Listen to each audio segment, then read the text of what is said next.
he was just an ordinary college student until he was thrown into a world everyone thought was just a game. But over there, people actually died. Now he's back. Except nothing makes sense anymore. The game is still running, as if everything he went through was a lie. But it wasn't, because the ghosts of his dead teammates are still there, whispering in his ear, demanding revenge. And to uncover the truth, he makes the most insane decision possible. He goes back into the game, but this time, everything is being broadcast and millions of people are watching without knowing that what they're seeing isn't a game, it's real. And trust me, it only gets crazier from here. So without further ado, let's get into the video. A girl was chained to a chair, trembling in pain. The protagonist had thought that it was just a game. With a trembling voice, the girl takes her final breath and calls out to Woo Hyun, saying that she cannot take it anymore. But the protagonist kept telling himself that it was just a game that looked incredibly realistic, and that soon they would be able to get out of that place. The girl looks at him with tears in her eyes and a small smile on her lips, apologizes, and soon loses consciousness. Woo Hyun, who was also tied to another chair, screams for Suwa, but unfortunately he cannot do anything. Another young man, also tied up, warns him that he will not be able to go any further, but says that the protagonist needs to survive. Woo Hyun becomes even more furious at that situation, shouting for them not to do that. As time passed, he had no choice but to accept it, but he kept begging his friends not to leave him alone. But now that place had become his new reality.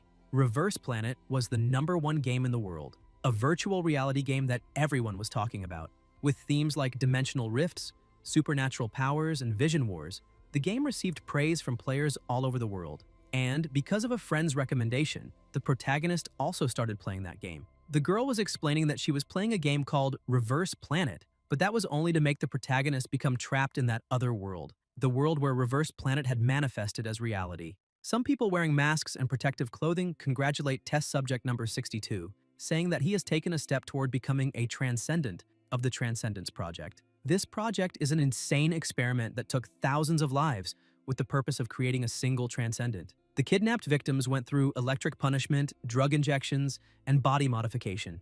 Basically, biological experiments were being carried out there. The commander of that group tells the assistants to burn the bodies and lock number 62 together with those who managed to survive. Woo Hyun looks at that situation and rage begins to grow inside his body, as if he had been consumed by hatred and had become the devil himself. He promises himself that he will never forgive those people because if that truly became his reality, he will survive and have his revenge, no matter what price he has to pay for it. A short time later, the alarm goes off saying that test subjects have escaped and that all staff members need to arm themselves and stay on standby. A group of test subjects was trying to run desperately because the exit was right at the end of the corridor. The protagonist was in the middle and, while running, thinks that if they can get through that corridor, they will finally be able to. But suddenly, a strange man appears in front of them, saying that it looks like they managed to crawl all the way there and now it is time for them to be eliminated. The man begins to approach and the entire group becomes a little apprehensive about that situation. One man says that they need to advance and asks the protagonist to protect the rear of the group, but the man says that they are idiots and that they will all be eliminated there. Sometime later, the fight had ended and the man was being finished off by the protagonist. As soon as the man loses consciousness, Woo Hyun looks ahead and sees all his companions fallen and lifeless, and crying, says that it happened all over again. Looking at the bodies of his new companions, he hears a completely strange voice calling out to him. It was as if the corrupted souls of his friends were rising, asking him to avenge everyone's death. And to do that, he needed to eliminate all those filthy bastards. The souls screamed that they were filled with rage because everything was so unfair, and they kept getting closer and closer to the protagonist while shouting his name as if begging him to do something so they could rest in peace. A long time passed after the protagonist escaped from their laboratory, and to avenge those he had once loved and respected, he killed, and killed even more. This was a revenge that never ended. The souls that tormented him throughout all those years kept appearing, screaming that everything was unfair and that he needed to eliminate everything and everyone who had conspired to make it happen.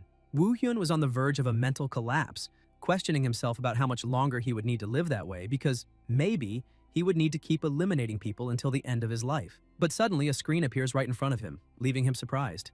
That system screen was informing him that he had a special mission called Bug Correction. He needed to eliminate the leader of the Transcendence Project, and the reward was a chance to return to his original world. Woo Hyun thinks that he has finally managed to gain a chance to escape that damn place. He grabs the system tightly and asks if it is not lying, and the system says that it is telling the truth and asks him to trust it. Sometime later, inside an office, chaos had taken over. Several people had been eliminated and the floor was completely soaked in blood. The last man kneels down and with a voice trembling in fear, asks why he is doing that just when they were finally about to achieve glory. Then why? He is the executive director of the Transcendence Project. The protagonist companion grabs the director by the shirt and asks if he really wants to know the reason, because he is acting as if he truly does not know why all of this is happening. He is Kim Youngjun, test object number 81 of the Transcendence Project. The executive director slaps Youngjun's hand away, saying that he should shut up because he is just test object number 81, and he is not talking to him. The director calls the protagonist's name Baek Woo-hyun,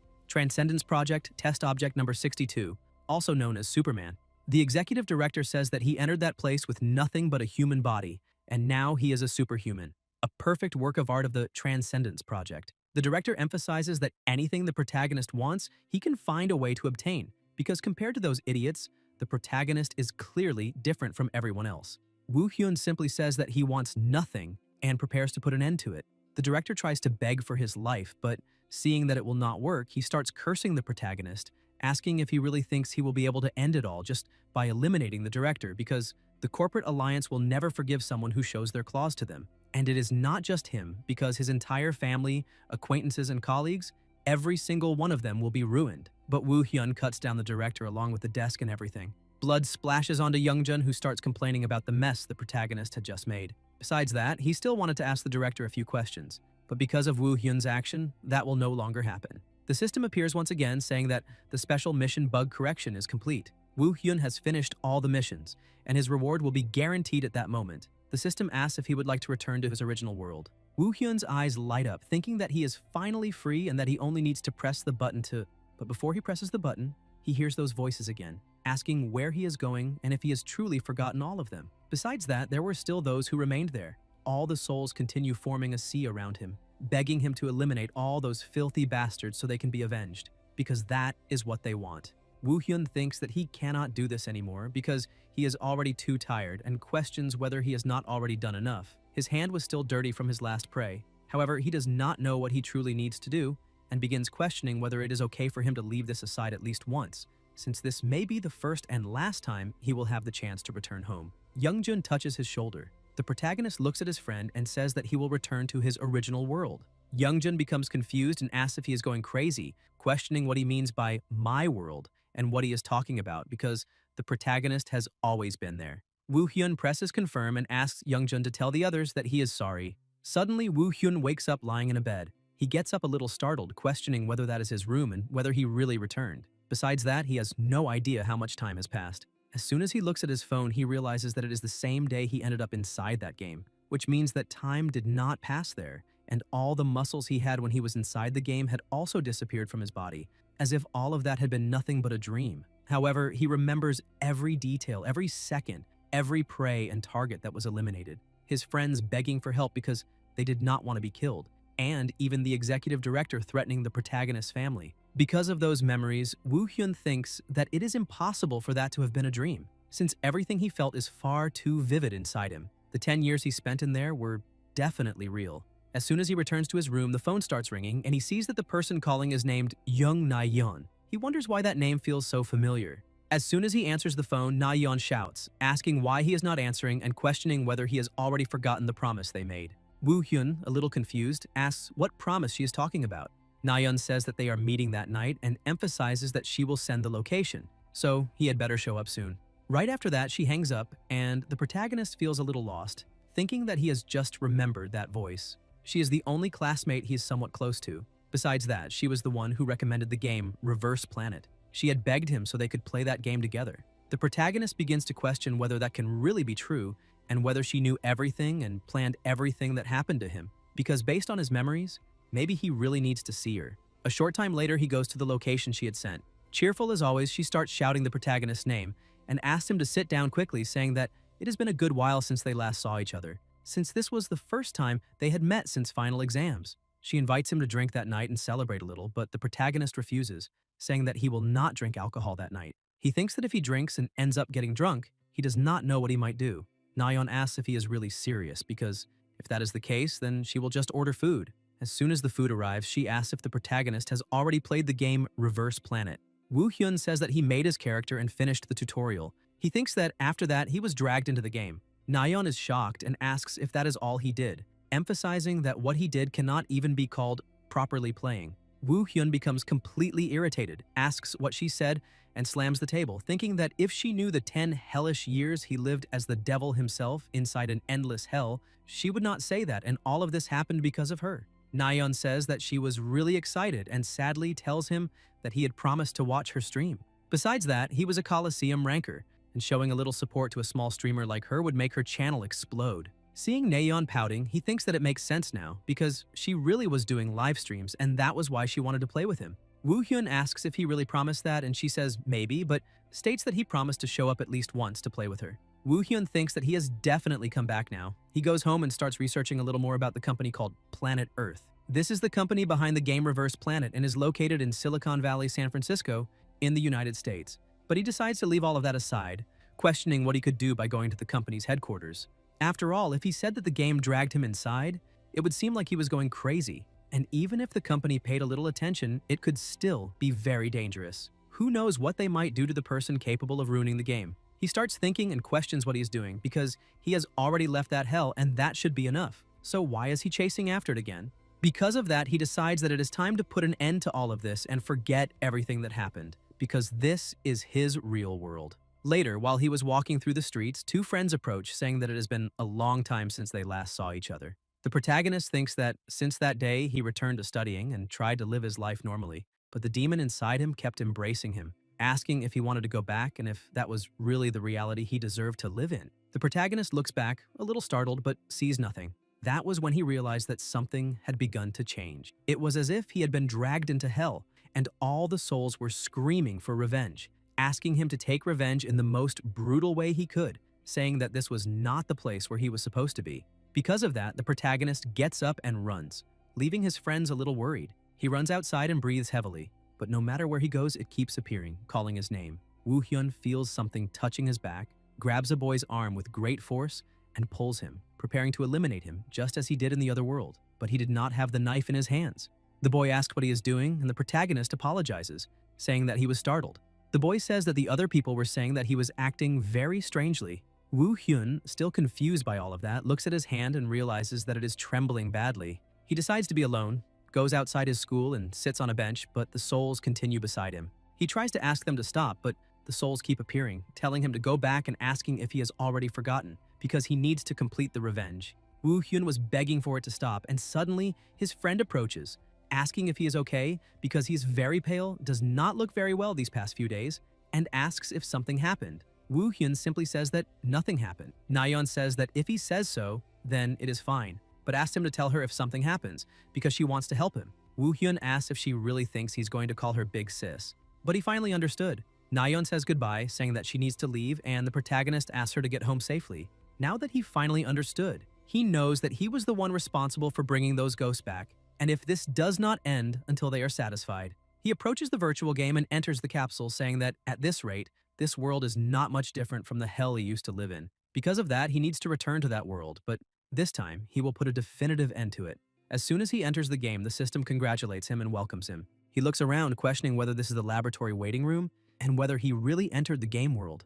After all, his self from the other world would never go to the laboratory, so why can he not return to the world where he was? Just when he finally decided to return to hell, things are different. He questions whether he needs to fulfill some condition. The system asks if he confirms the character's appearance. He decides to do the tutorial all over again and maybe return when all of that is over. First, he needs to change the settings. In that other world, he fought very well without the combat assistant, so he will set it to 0%. The system moves on to the initial skills and asks him to select the element of his first core skill. Skills can be restored at any time. The skill system of that game serves to strengthen the character. By selecting the core element, he can strengthen himself with several other sub-elements. The entire structure from the core to the sub-elements is called a build. The number of elements is so vast that in professional leagues, there are specialists dedicated to researching builds to find the best combination. Among them, the one who earned the title of superhuman was him. Currently, he is test object number 48. The microphone says that he awakened in the last experiment, which took place a week ago. He realizes that apparently the game will not show the process before awakening,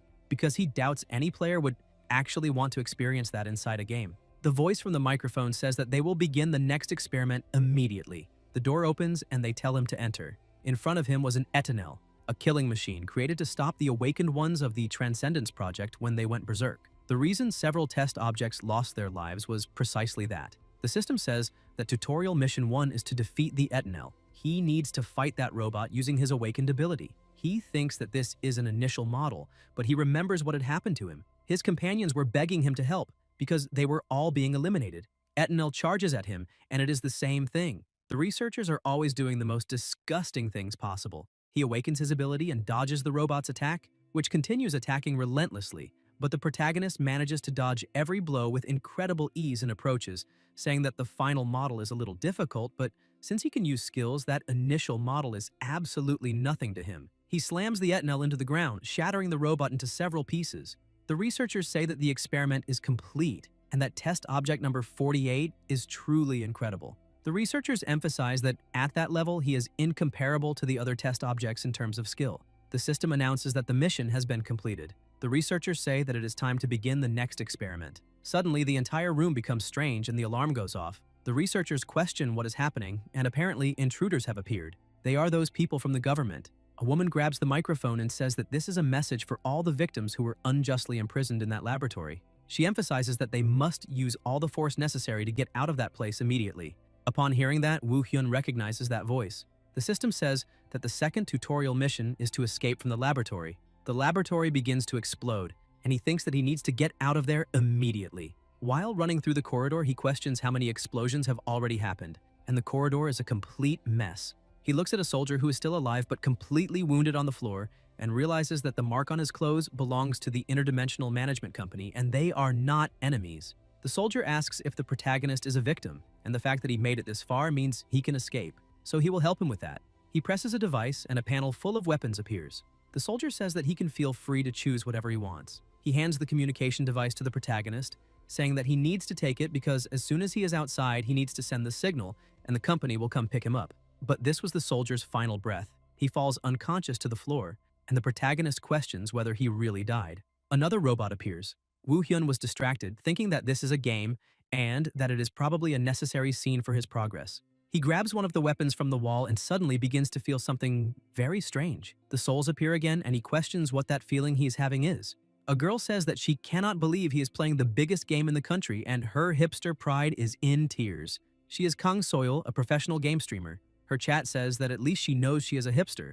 Another person says that she was the one who chose to play that game, but Soil gets angry, saying that she was not the one who chose it, her own audience did. Even so, a promise is a promise. She is a woman who would never break a promise made to her followers. But the viewers get confused, asking how many times she has already lied that a game would become famous. And that last time, she also said she was going to play a game and gave up. She celebrates, saying that she will finally pay the penalty for the challenge and play Reverse Planet, chosen by her followers.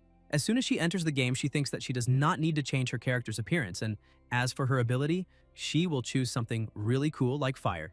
And lastly, the combat assistant percentages, she had set it to 50%. With that, the combat assistant system helps with overall combat, including posture correction, movement assistance, and skill use correction. The higher the percentage, the greater the assistance. Her chat says that it has to be 0, asking if she can complete the tutorial without assistance. Soyul begins to question whether completing the tutorial without assistance is possible. She had done some research beforehand, and the percentage of users who play without assistance is practically 0%. She thinks that she acquired skill by playing other games, so she is quite confident about her settings. However, they say that trying to play without assistance is like trying to control a third arm, and that this is probably a very bad idea. She tells her followers that even if she wanted to play without any assistance, she receives a message saying that there is a mission, and if she can finish the tutorial without assistance, one of her followers will donate 500,000. She is impressed and says that this is something every quality streamer should try at least once. She emphasizes that she will play without assistance until she finishes the tutorial.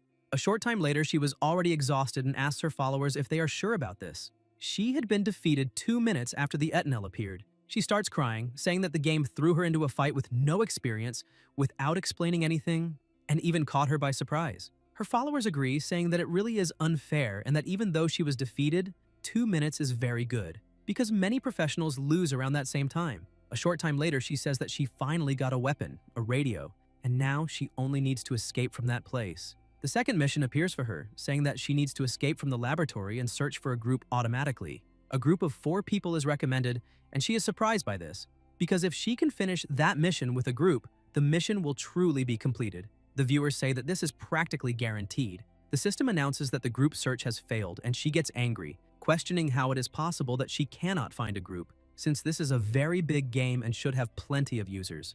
The system says that it is starting another search, but the search rate has been increased. The viewers question why it is not working and say that it only groups people who have the same combat assistance percentage. They also ask what kind of idiot would do the tutorial without a combat assistant. Soil gets irritated, asking if that means she needs to look for other players who are playing without combat assistance. Her viewers say that is exactly right. She needs a group without combat assistance, and it looks like no one will be able to help her in that game. She thinks that maybe she needs to cancel that mission, but suddenly the system announces that it has successfully found a group. She tries to cancel, but the system says that she is entering the already existing mission, Laboratory Escape. She starts being transported and thinks that now she is completely screwed. As soon as she is transported to another place, she comes across several people fallen on the floor and many defeated robots. She says that this is very strange, and her chat asks what that is, whether all of that is real and whether a group without assistance did that. Since all of that is insane, they ask if it is possible that there is some professional on a fake account, but another person answers that there is no professional capable of doing that in the tutorial without assistance.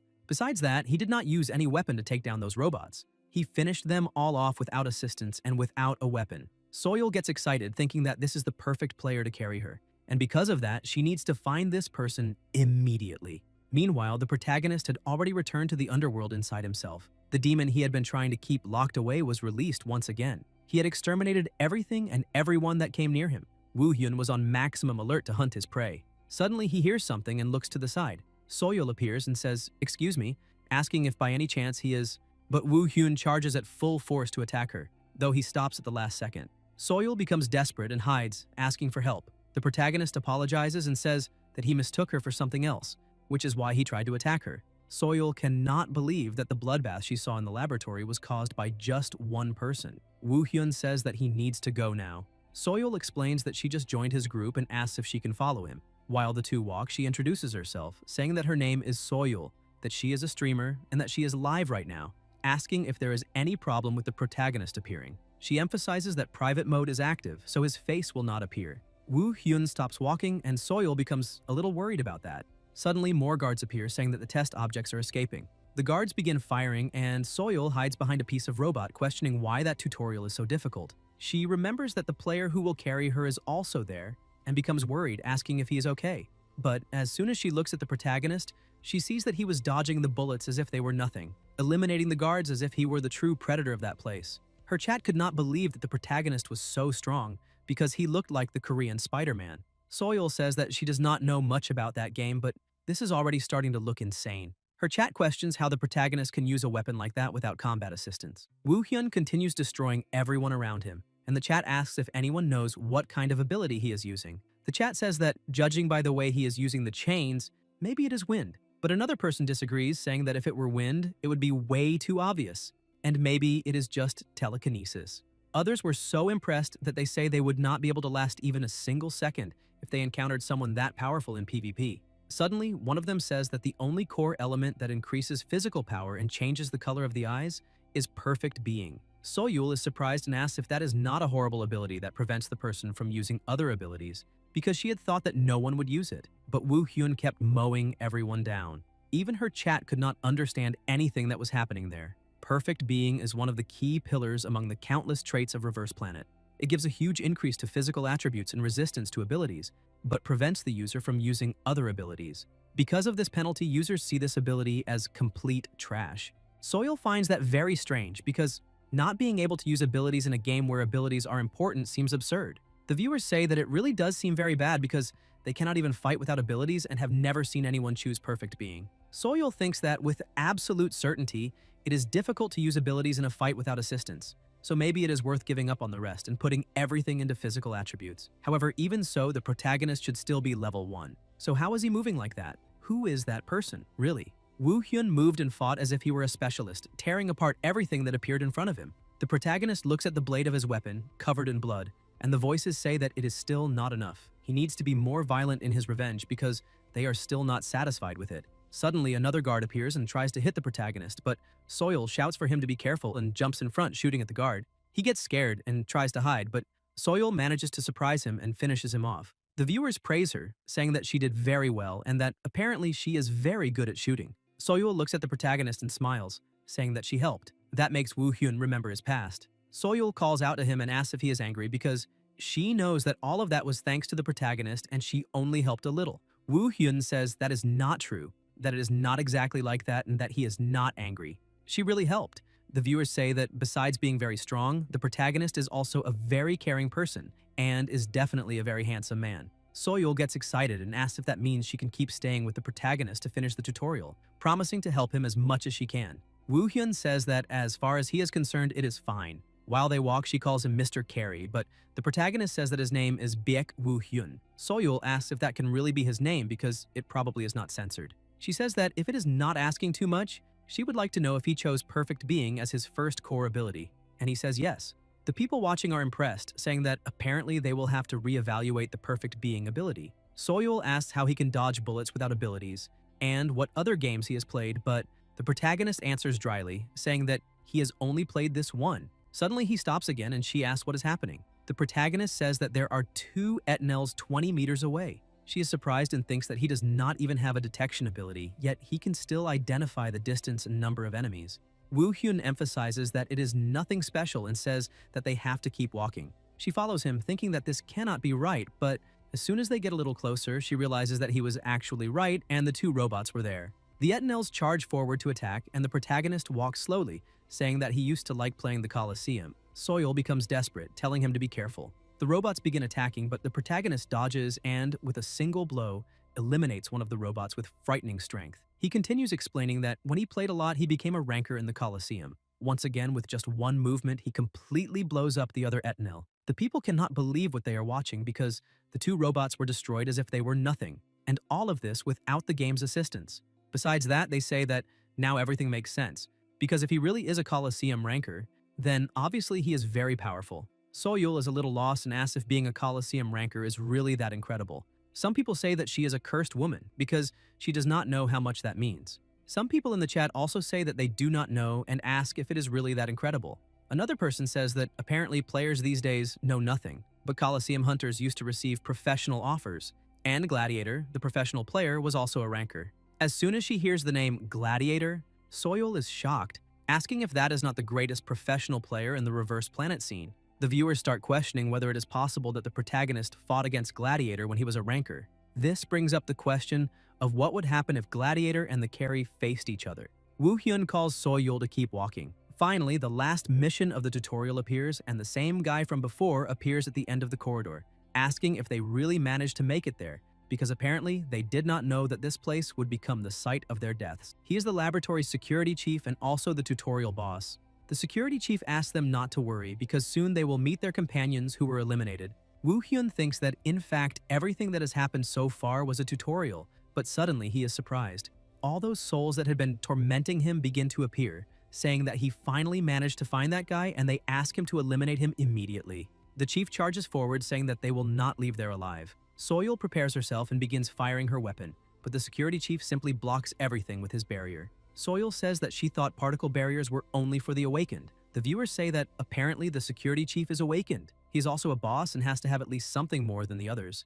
As soon as she realizes that her shots will have no effect, she retreats and hides, telling the protagonist that she wanted to provide cover from behind. The viewers say that she is calling the pack mule the moment she sees that she cannot do anything. Woo Hyun, who had been saying nothing and only analyzing the situation, says that this really is a game. He dodges the first attack and prepares to counterattack and emphasizes that if this satisfies all the souls inside him even a little, then he has to do it. He punches the chief in the ribs and throws him against the wall, causing a huge explosion. Soyul still cannot believe her companion's strength, while the other people start laughing, asking if the protagonist hit something and whether it is possible that the barrier malfunctioned. The chief gets up, cursing the protagonist. The commentators say that this is Iron Man and that this is the chief's ability. The security chief charges at him again, saying that he will tear him to pieces. Because of his ability, which transforms his body into iron, the chief's weight increased drastically, making his feet sink into the ground. But the protagonist dodges the blows, and the chief continues attacking, asking how long he will be able to keep dodging. His arm begins to rotate very quickly and starts destroying everything like a chainsaw. The people say that even a single blow from that chief using that ability could be fatal. Besides that, they would not be able to dodge a single attack from that chief even while using assistance. Woo Hyun clenches his fist and lands another blow on the chief, hitting him directly in the face. The souls continue approaching, and the protagonist tells the chief not to disable his Iron Man ability because he cannot die that easily. The souls ask Woo Hyun to tear that man to pieces, just as they were when he brutally eliminated everyone. The chief, trembling from so much pain, questions how a test subject can be so powerful. With an empty gaze, Woo Hyun says that it is all thanks to the chief. He begins to toy with the chief a little to show him what real pain is. Soyul looks at that and only sees pieces flying to the side. Sometime later, the system announces that he has defeated the laboratory's security chief. Soyul is so impressed that she asks if they are really watching this. The viewers say that the protagonist is truly incredible and that they need to remember that he is doing all of this without the help of assistants. However, they think that the protagonist acts very cruelly, as if he were used to beating those characters, so maybe he might be. Soyul happily says that they finally managed to defeat the tutorial boss and now they only need to get out of there. The viewers say yes and that she was completely carried, but another asks why someone that good would be playing at that exact time. Soyul calls Woo Hyun to leave that place, and he stands up with his hands dripping, saying that she is right. The chief's body starts being dragged away by the souls. A short time later, she says that they finally managed to get out, and the system announces that the laboratory escape tutorial mission has been completed. They managed to level up and gained 1 skill point. She asks the protagonist if he is going to continue with the main mission today. Woo Hyun says no and emphasizes that he needs to stop for a bit. Soyul says that is fine and asks if he can wait a little because she has something to give him. He says yes, even though he is a little surprised by it. She speaks to her chat, and with that, the tutorial was completed without the use of assistants. The viewers start laughing, saying that she has no shame at all and that she should be on Forbes' list of the most carried streamers. However, they have to admit that it was incredible to watch. She says goodbye, saying that today's live stream was very fun and that she hopes to see them all tomorrow. After saying goodbye to the viewers, she returns to the protagonist, thanking him for waiting. Woo Hyun says that it is fine and asks what she wants. She smiles and, with a sweet voice, asks if he can join her live streams from time to time. Woo Hyun asks what she means by that. She explains that she mainly plays Reverse Planet's main missions and sometimes plays a little PvP. With her hands clasped together and her eyes shining, she begs, saying that she's sure she can stream at a very good time for him. Besides that, she can give him a good tip whenever he appears to help her. The protagonist thinks for a moment, but apologizes and refuses the offer. She ends up agreeing because she had realized from the protagonist's expression that he was clearly saying she would not be able to convince him otherwise, and asks if she can at least send him a friend request. He says that as for that, it is fine, they can be friends. She says goodbye to him and says that it was very fun playing with him. She hopes he has fun inside that game just like she does. A few seconds later, she disconnects and the system announces that she has left the game. The protagonist is left alone and says that the tutorial is over, questioning why he did not return to that world. Meanwhile, outside, the protagonist still did not know. In that game's community board, a headline had been posted telling everyone to look, because there was the reason why the player who did not use assistants or weapons was a hacker. The protagonist's name was in the headline saying why he was a hacker. He did not know about the future that would happen just because he played. Besides that, an anonymous viewer donated $3,000, asking how he felt about returning to his original world. The next day, at the Korean branch of Planet Earth, the developer of Reverse Planet, the entire office was in chaos because of a single player. It was an unprecedented incident in the company's history. Everyone was watching the replay of the protagonist playing, saying that it was unbelievable even after rewatching it. No buffs, no assistants, and no weapons. And even so, he managed to defeat the security chief. The people inside the meeting were saying that the online community was already assuming that he was using some kind of cheat. Users were flooding the company's board with requests for an explanation about all of that. One of them asks if they are sure that he is not a hacker. One of the developers says that they are absolutely sure that it is not any kind of cheating. He emphasizes that they checked everything, even the records from the moment the character was created, and they found no evidence of cheating or injection of any external program. He emphasizes that they have seen many hackers over the years, but they have never seen anyone move like that. Even if someone used some kind of cheat, they would not have the precision the protagonist was demonstrating. The man coordinating the meeting says that if this is not some kind of cheat, then it means that player is a complete lunatic. Another person says that even so, there is an extremely small chance that it could be some new hack they have not been able to detect yet.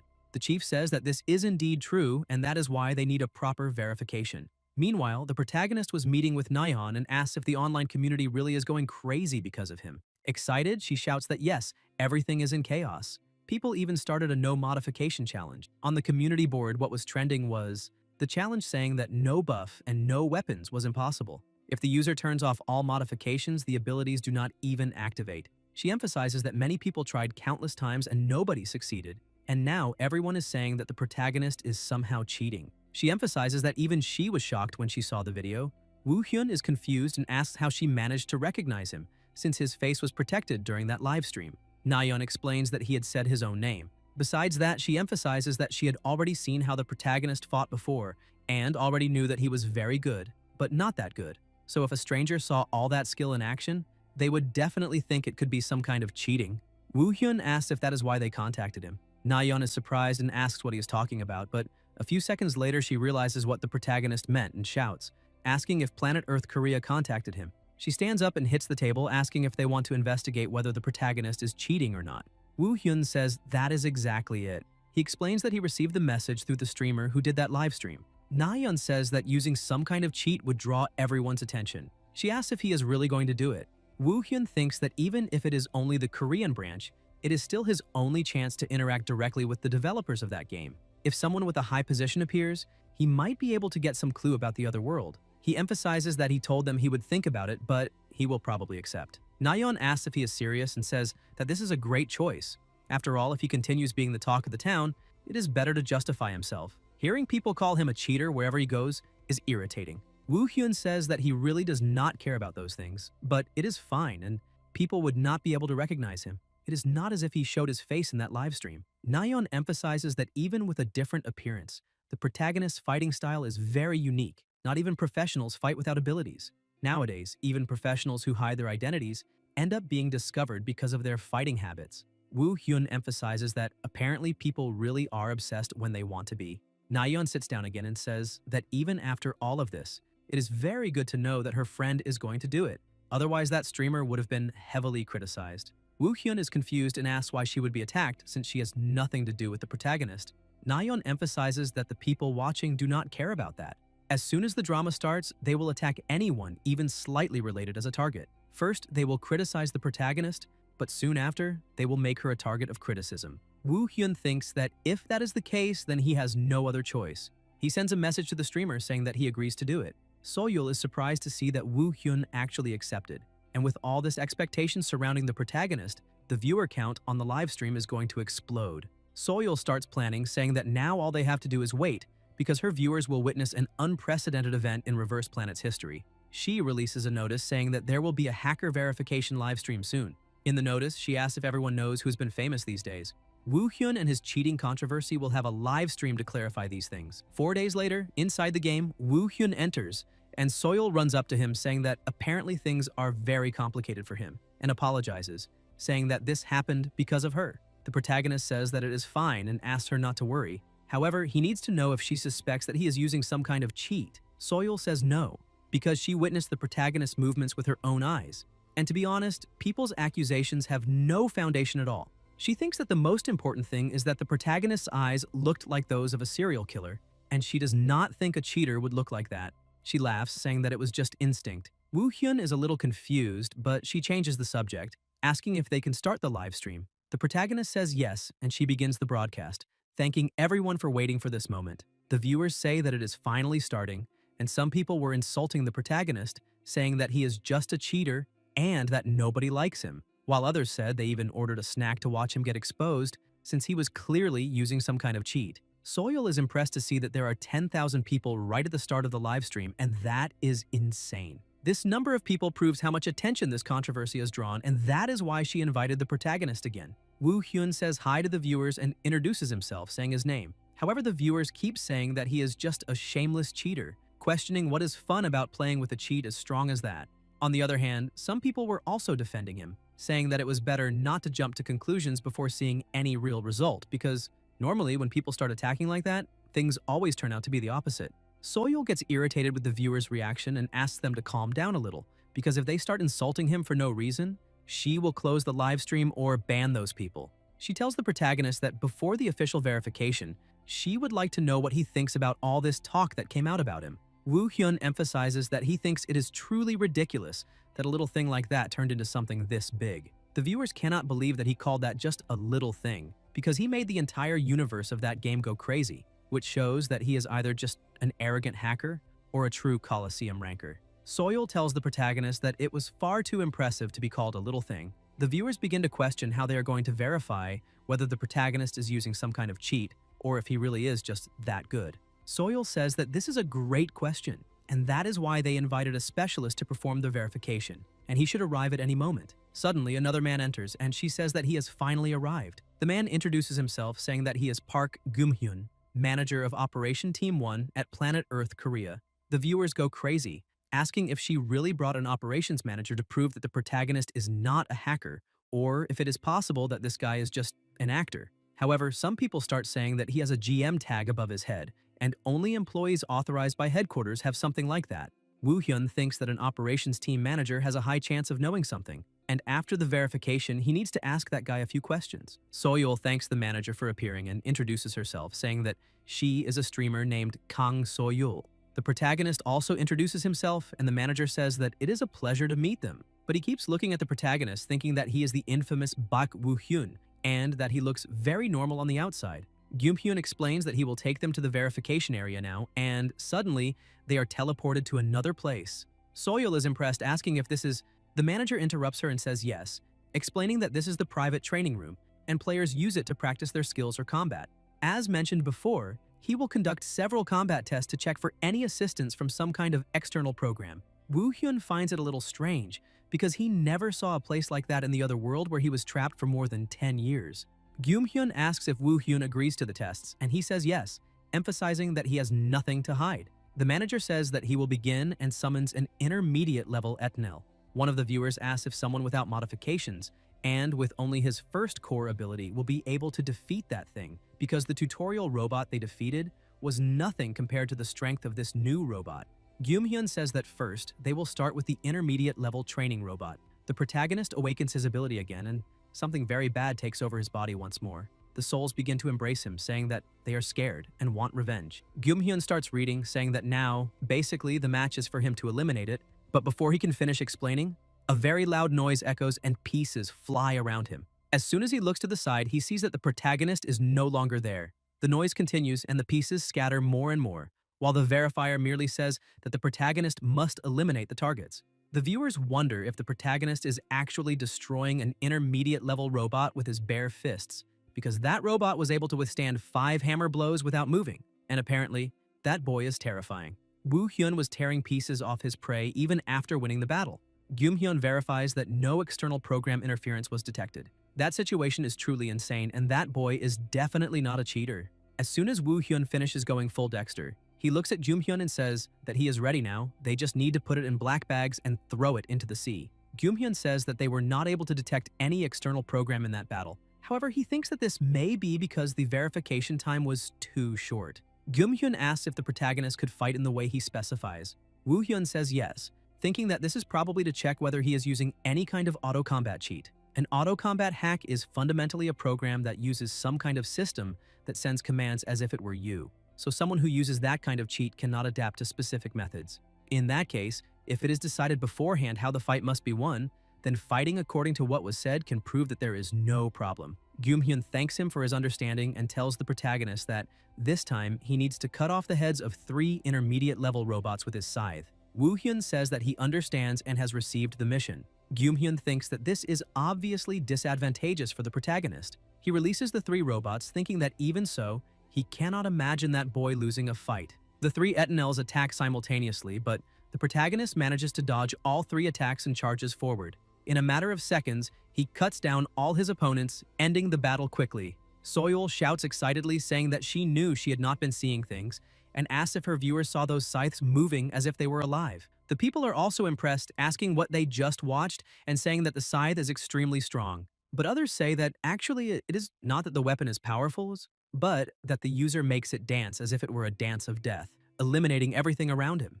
Gyumhyun thinks that with this, he has already collected enough data for the verification. But as an administrator of that game, he is dying of curiosity. Can the protagonist win against the advanced level training robot with only 1 core ability? Gyumhyun thinks that he knows he is doing something wrong, but even so, he needs to see it. A little anxious, he says that lastly, they need to verify one more thing. The door begins to open and a robot different from the others, with red eyes and a female humanoid body appears. The viewers say that they cannot believe it, because Gyumhyun is already exaggerating the evaluation. He should not have brought that monster, because if the protagonist manages to win against his new opponent, he will have to receive a reward from the game itself. Gyumhyun explains that they will proceed with the verification using the advanced training robot. That is an advanced training robot, the latest version of Etanel. Woo-hyun simply remains silent, staring at his opponent. He remembers that this same robot had eliminated all his companions as if they were nothing but bags of meat. Because of that, the protagonist becomes extremely furious. The robot tries to attack him, and with its attack, the pressure around its fists is extremely powerful. Woo-hyun manages to dodge the first attack, suffering only a small scratch. But the robot continues attacking several times in a row. The air displaced by the movements of that robot's fists was causing massive destruction to the door behind him. Woo-hyun thinks that this was expected. Intermediate robots cannot even compare to that robot, and it will be terrible if one attack hits him, not to mention her absurd defense.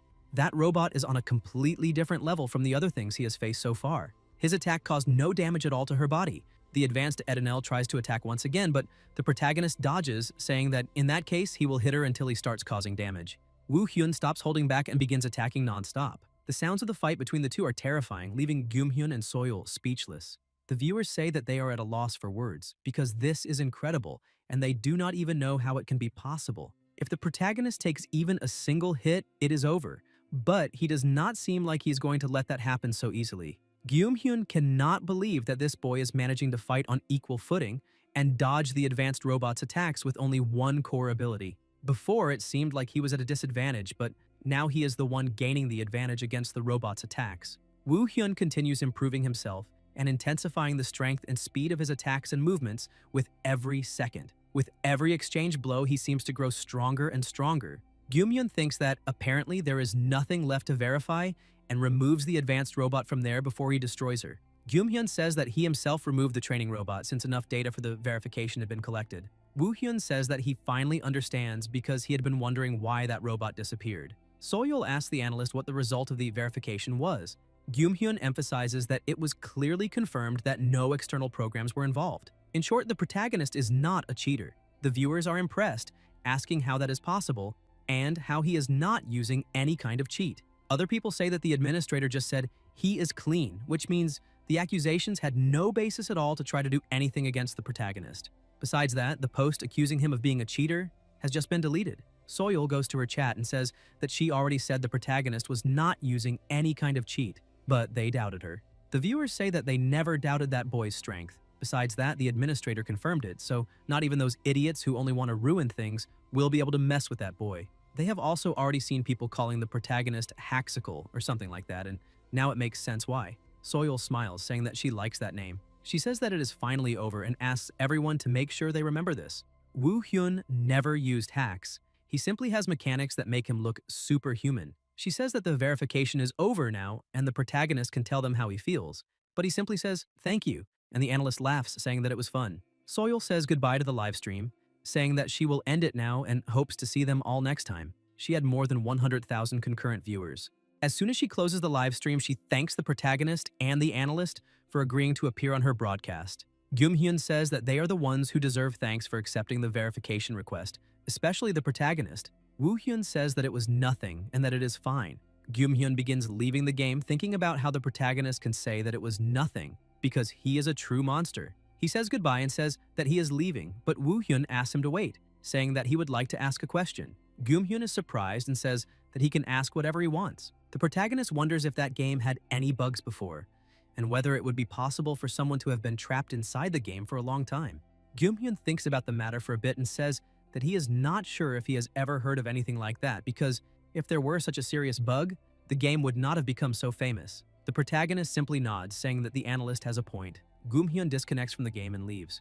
Soyeol takes a deep breath, saying that now it is finally over, and goes to the protagonist once again, thanking him for everything he did. Besides that, she's thinking about splitting the livestream revenue with him and asks if it would be okay to contact him a little later. Woo-hyun thinks that he does not really need that, but says he understands and asks her to contact him whenever she needs to.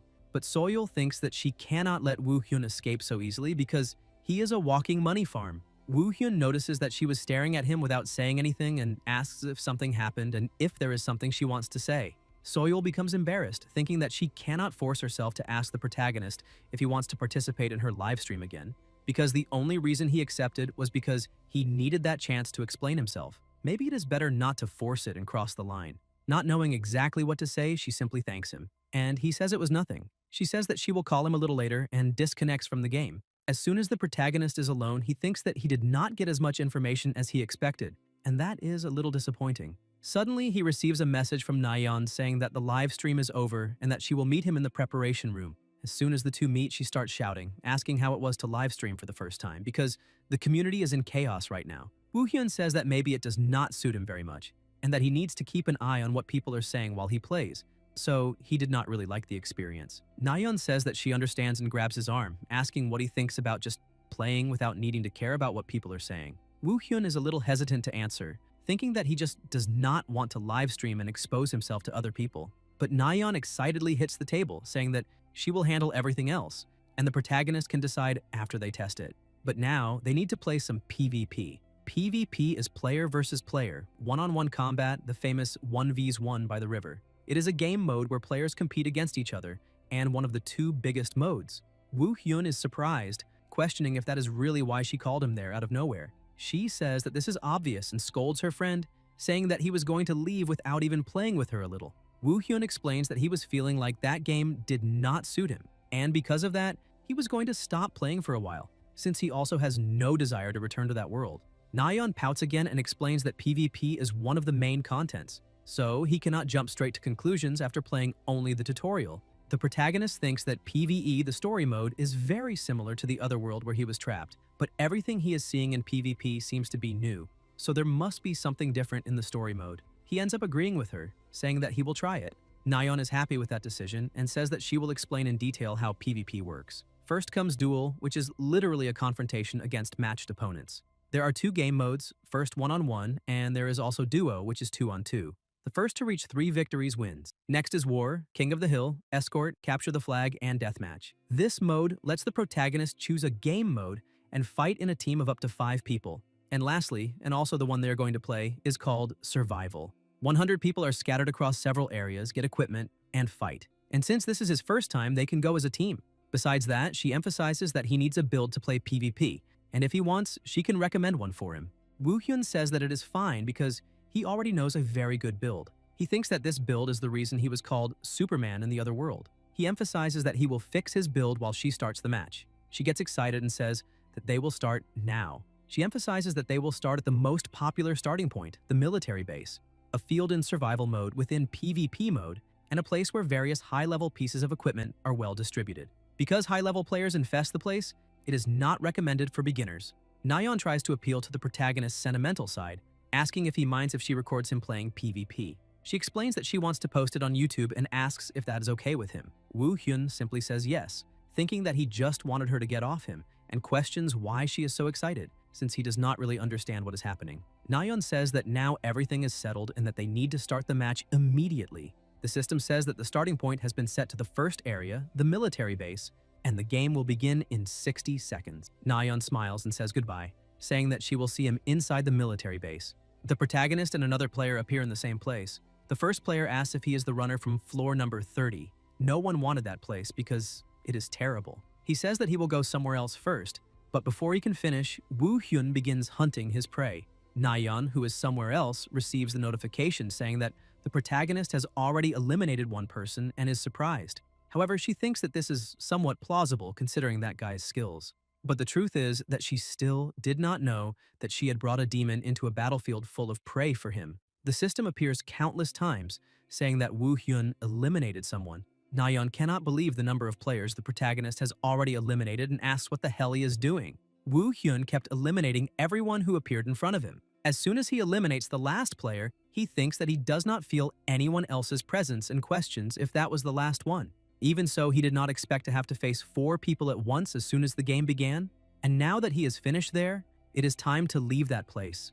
Suddenly, he receives a message from Nayeon asking for help because she was surrounded. He opens the map to see where she is and sees that she is in the block after the road, very far away. He replies to her, saying that he is on his way and asks which part of the building she is in.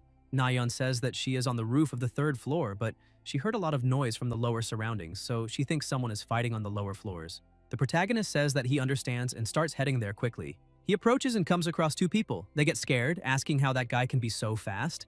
The man's companion tells him to get ready because he is going to use his ability. But before he can finish speaking, the protagonist takes his knife and tears off his opponent's arm. The other man asks what that was because the protagonist is using a physical type build based on dexterity. He gets irritated, releases his power, and says that he will eliminate him, but the protagonist dodges easily and charges at the man, finishing him with a single blow. He continues running to help his teammate, eliminating everyone in front of him. He sends her a message saying that he is at the front gate of the building. Nayeon asks if he wants her to come down to help him, but the protagonist says no and asks her to wait upstairs.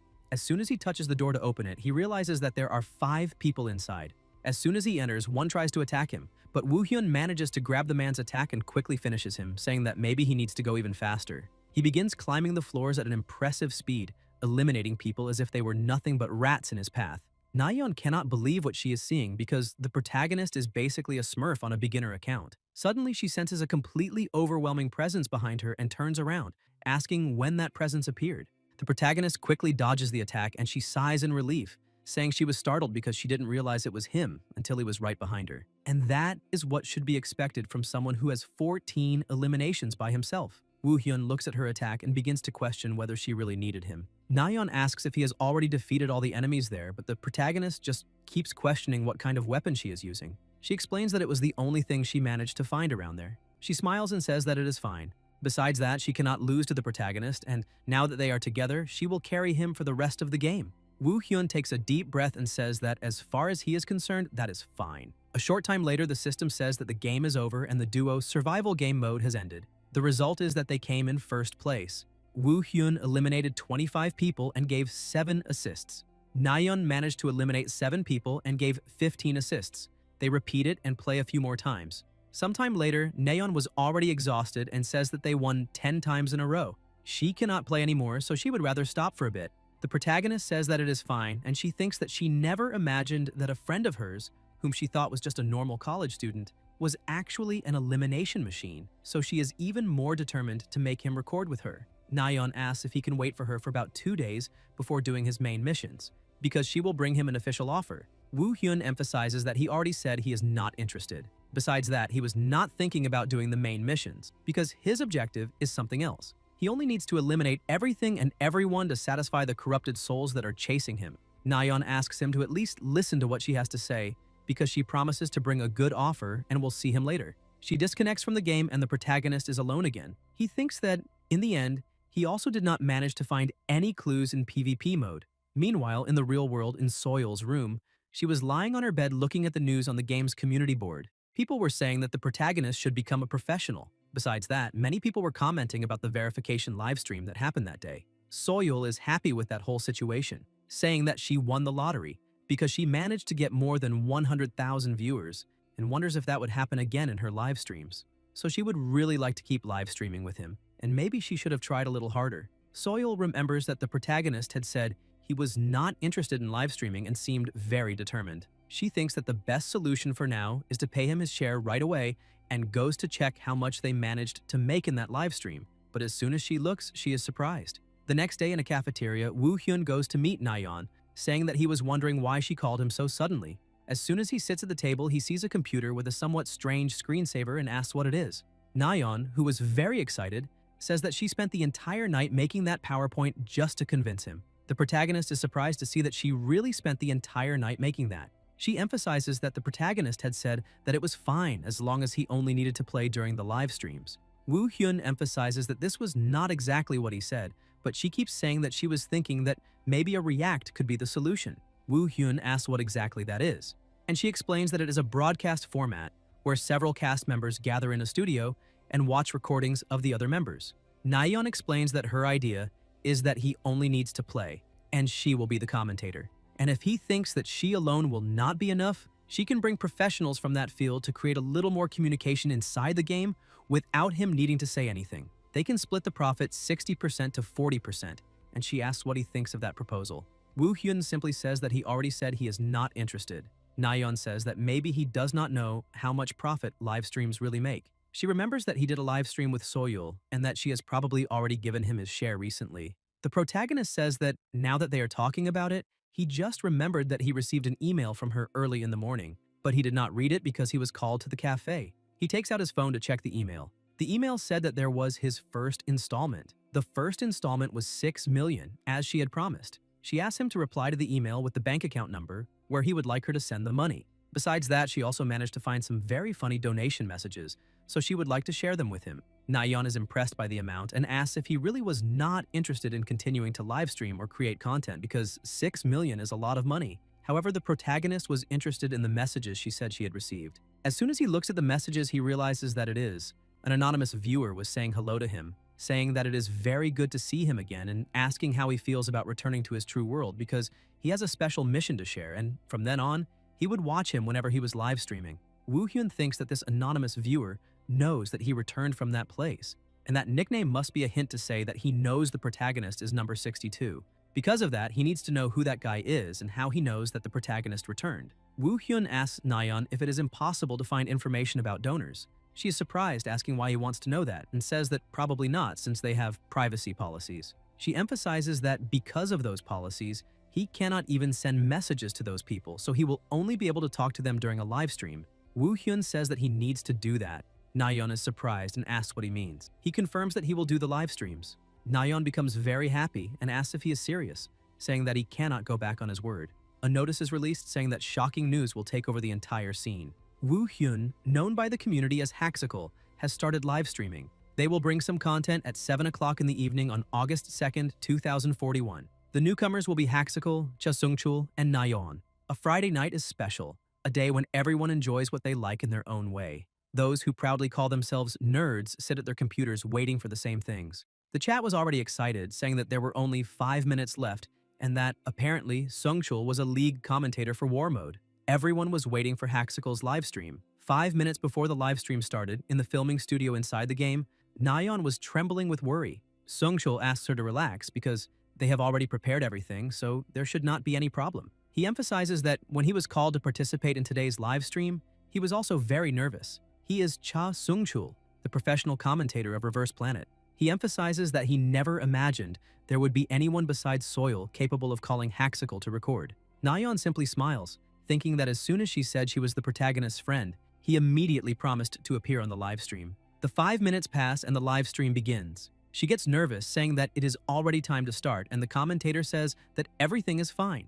As soon as the livestream opens, she says hello to everyone and introduces herself. Sungchul does the same and says that he is a professional commentator. Everyone's first question is where Haxical is. She reads the comments and says that apparently many of them are confused because they are not seeing the protagonist there. However, she needs to say that it is still too early for them to be disappointed because Haxical is already in the game. The broadcast switches to inside the game, showing the protagonist, and everyone goes crazy, saying that everyone who doubted now needs to shut up and that he is spinning the knife like a CS character, and that is very good. Nayeon emphasizes that, as everyone has already understood, the content of Hackleave will be done in a React format. They will be commenting while watching the protagonist play. Besides that, she is sure that everyone is curious to know how Haxical will play now, and they can find out how he will do it together.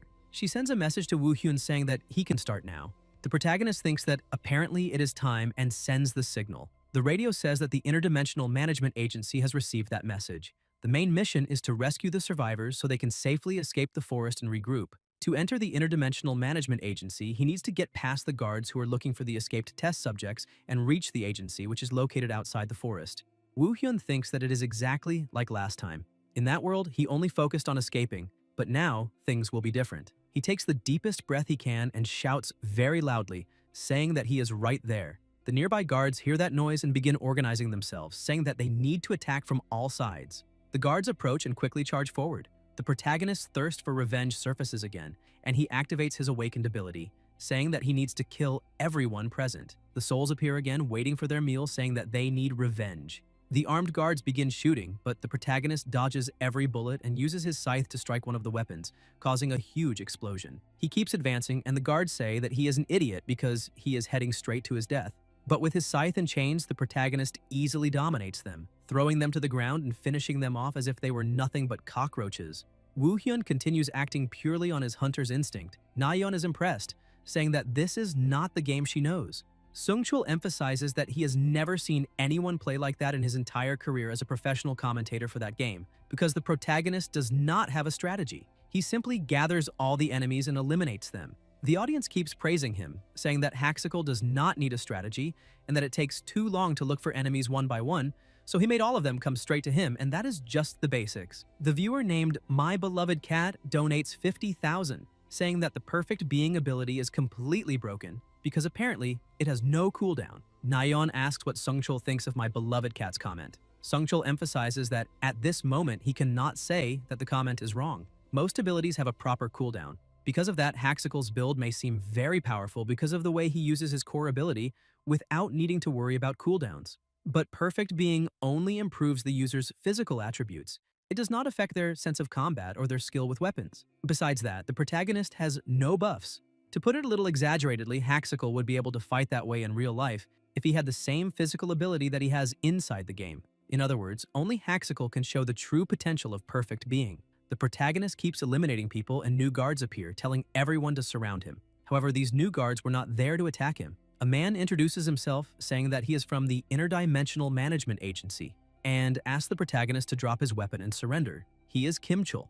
The Interdimensional Management Agency is a government agency that eliminates invading entities that come out of dimensional rifts. Their work mainly involves capturing and eliminating dangerous invading entities inside Reverse Planet where dimensions merge. The protagonist drops his scythe and raises his hands, saying that he is Director Kim. In truth, he was a team leader back then, and Woo Hyun did not expect to meet him there. Kim Chul notices the clothes the protagonist is wearing and says that he must be a victim who escaped from the laboratory, so he would like to apologize and ask forgiveness for mistaking him for the enemy. Woo Hyun says that it is fine and shows a radio, saying that an agent inside the laboratory gave it to him. Kim Chul says that he understands and thinks that the agent who handed it over was probably eliminated.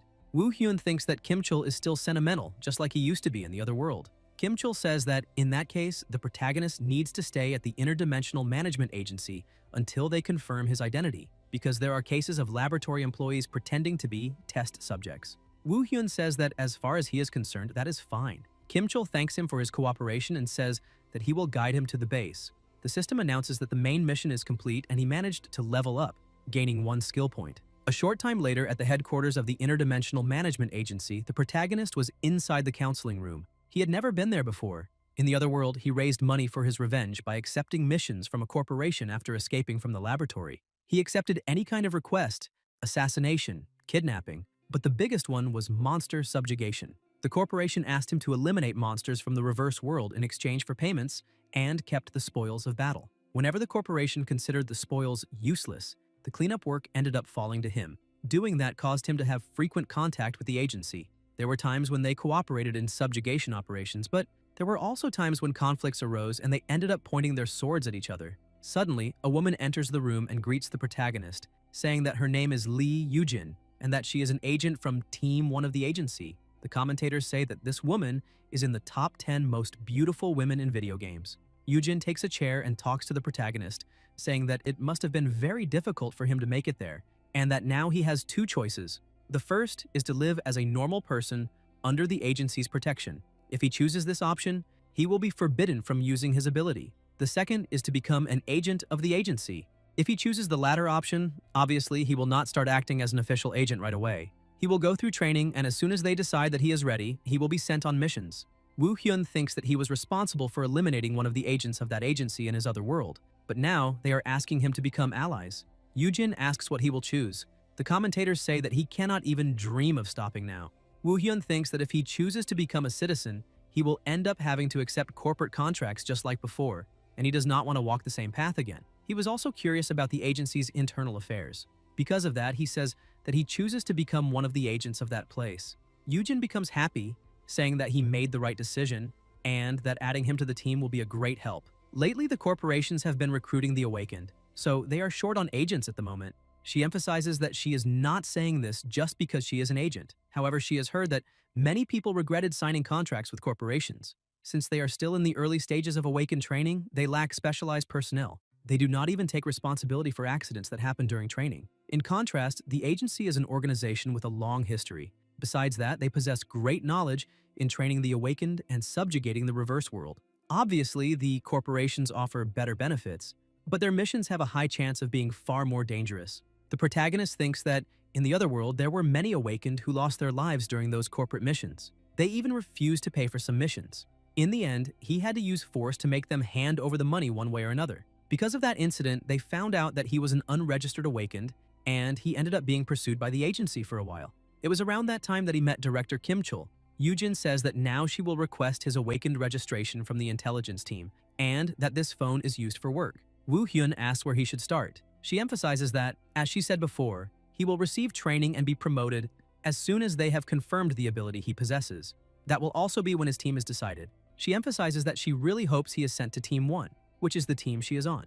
Woo Hyun stands up, saying that honestly he hopes for the same thing. He thinks that he owes her for what he did in the other world. Even though she insisted several times, thanks to her taking the lead in the attack on the laboratory, his companions and he were able to survive. The two greet each other and say that they hope to have great cooperation between them. Nayeon says that this is a little strange, because the protagonist is having such a natural conversation with an NPC. She had thought that they could not communicate with NPCs inside the game like that. Sungchul simply trembles, because when he had done that same mission, Yujin only kept repeating the same question, asking whether he would like to become a civilian or an agent, because that was how she seemed before. Sungchul, still trembling, says that this is impossible and that he cannot believe she seems to be a fully adaptive AI. The viewers are also impressed, saying that this game is a true marvel, because they did not know that something like this could be possible. A fully adaptive artificial intelligence is an artificial intelligence NPC that can respond to any situation or request. Unlike existing NPCs, it can communicate freely and endlessly. Sungchul emphasizes that it is a technology that consumes so many resources that most people believed it would be impossible to implement it in a game. Nayeon questions whether it is possible that the developers solved that resource problem. He says that this is probably not the case because if it were true, they would not have made it an Easter egg. They would be advertising it everywhere because it would attract a huge amount of attention to the game. So the only option might be that the player needs to meet a certain condition to unlock this function. The minimum requirement for that is probably starting without combat assistance. That is the only difference between Haxical and the other players. Nayeon thinks that the protagonist really is on another level and cannot be compared to anyone. She laughs, saying that this is something that will probably blow up in the community. Sungchul emphasizes that, personally, he will stay awake because of how anxious he is about what planet Earth will announce. He thinks that, since she is also interested in the story of that game, he is sure she will be very intrigued by that situation. And maybe he can bring a very famous guest to the livestream. Sungchul emphasizes that it is a shame, but as Nayeon said before, the protagonist was only going to play up to that point. Nayeon confirms that this is right and tells everyone that they can look forward to the next livestream. If they are curious for more, they will switch the content to PvP. People say that she cannot simply end it like that because how are they supposed to endure waiting until the next livestream? Meanwhile, in the preparation room, the protagonist was waiting, thinking that anonymous viewer 62 still has not appeared. He remembers that before all of this, he had set a condition to participate in the live streams, saying that if she found any donation or comment from someone called anonymous viewer 62, she needed to contact him and inform him immediately, no matter what situation she was in. And seeing how she did not say anything, he will need to continue the live stream for now. He announces that he is ready for PvP. Nayeon announces on the live stream that now they are going to PvP mode, and the game mode will be Clash. She emphasizes that just so everyone is aware of the situation, this is the protagonist's first time playing Clash mode. Sungchul explains that in that case, he will start in the normal league. For those who do not know, there are a total of 8 rankings in Reverse Planet, which are Bronze, Silver, Gold, Platinum, Diamond, Master, Grandmaster, and Contender. To reach Bronze rank, the player needs to win 10 times in the normal league. He emphasizes that the statistics show that an above-average player takes around 30 minutes, and a normal player around 2 hours.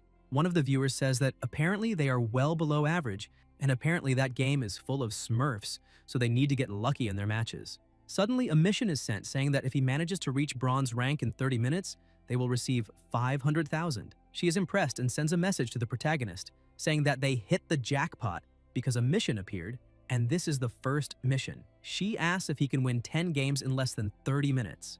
Woo Hyun simply gestures with his hand, saying that it is fine. The viewers start laughing, saying that this is truly what they can call confidence, and professionals are professionals for a reason. However, the protagonist is already on another level, even a little arrogant. Nayeon says that this is getting very fun. Sungchul agrees and says that now they will watch until the end to see if Kimchul can complete this mission. The system says that PvP mode, solo normal mode, has successfully matched and he is taken to the 6th residential area.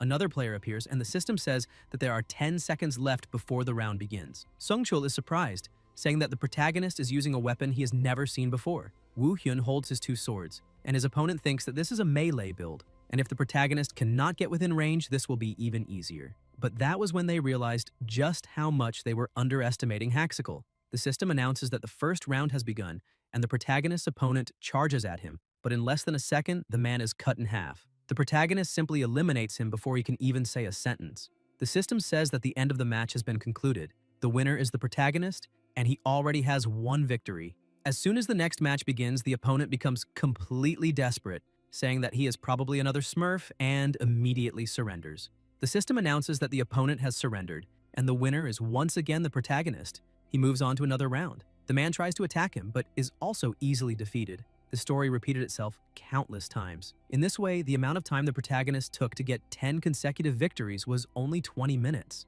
The system announces that he has managed to rise to bronze rank. Nayeon says that it was incredible, but that she feels like a complete loser because she is diamond rank and has never seen that happen. The chat continues going crazy. People were asking what was happening there because the protagonist managed to break every previously recorded record. Sungchul emphasizes that even though the total time was incredible, what is even more impressive are the battle results.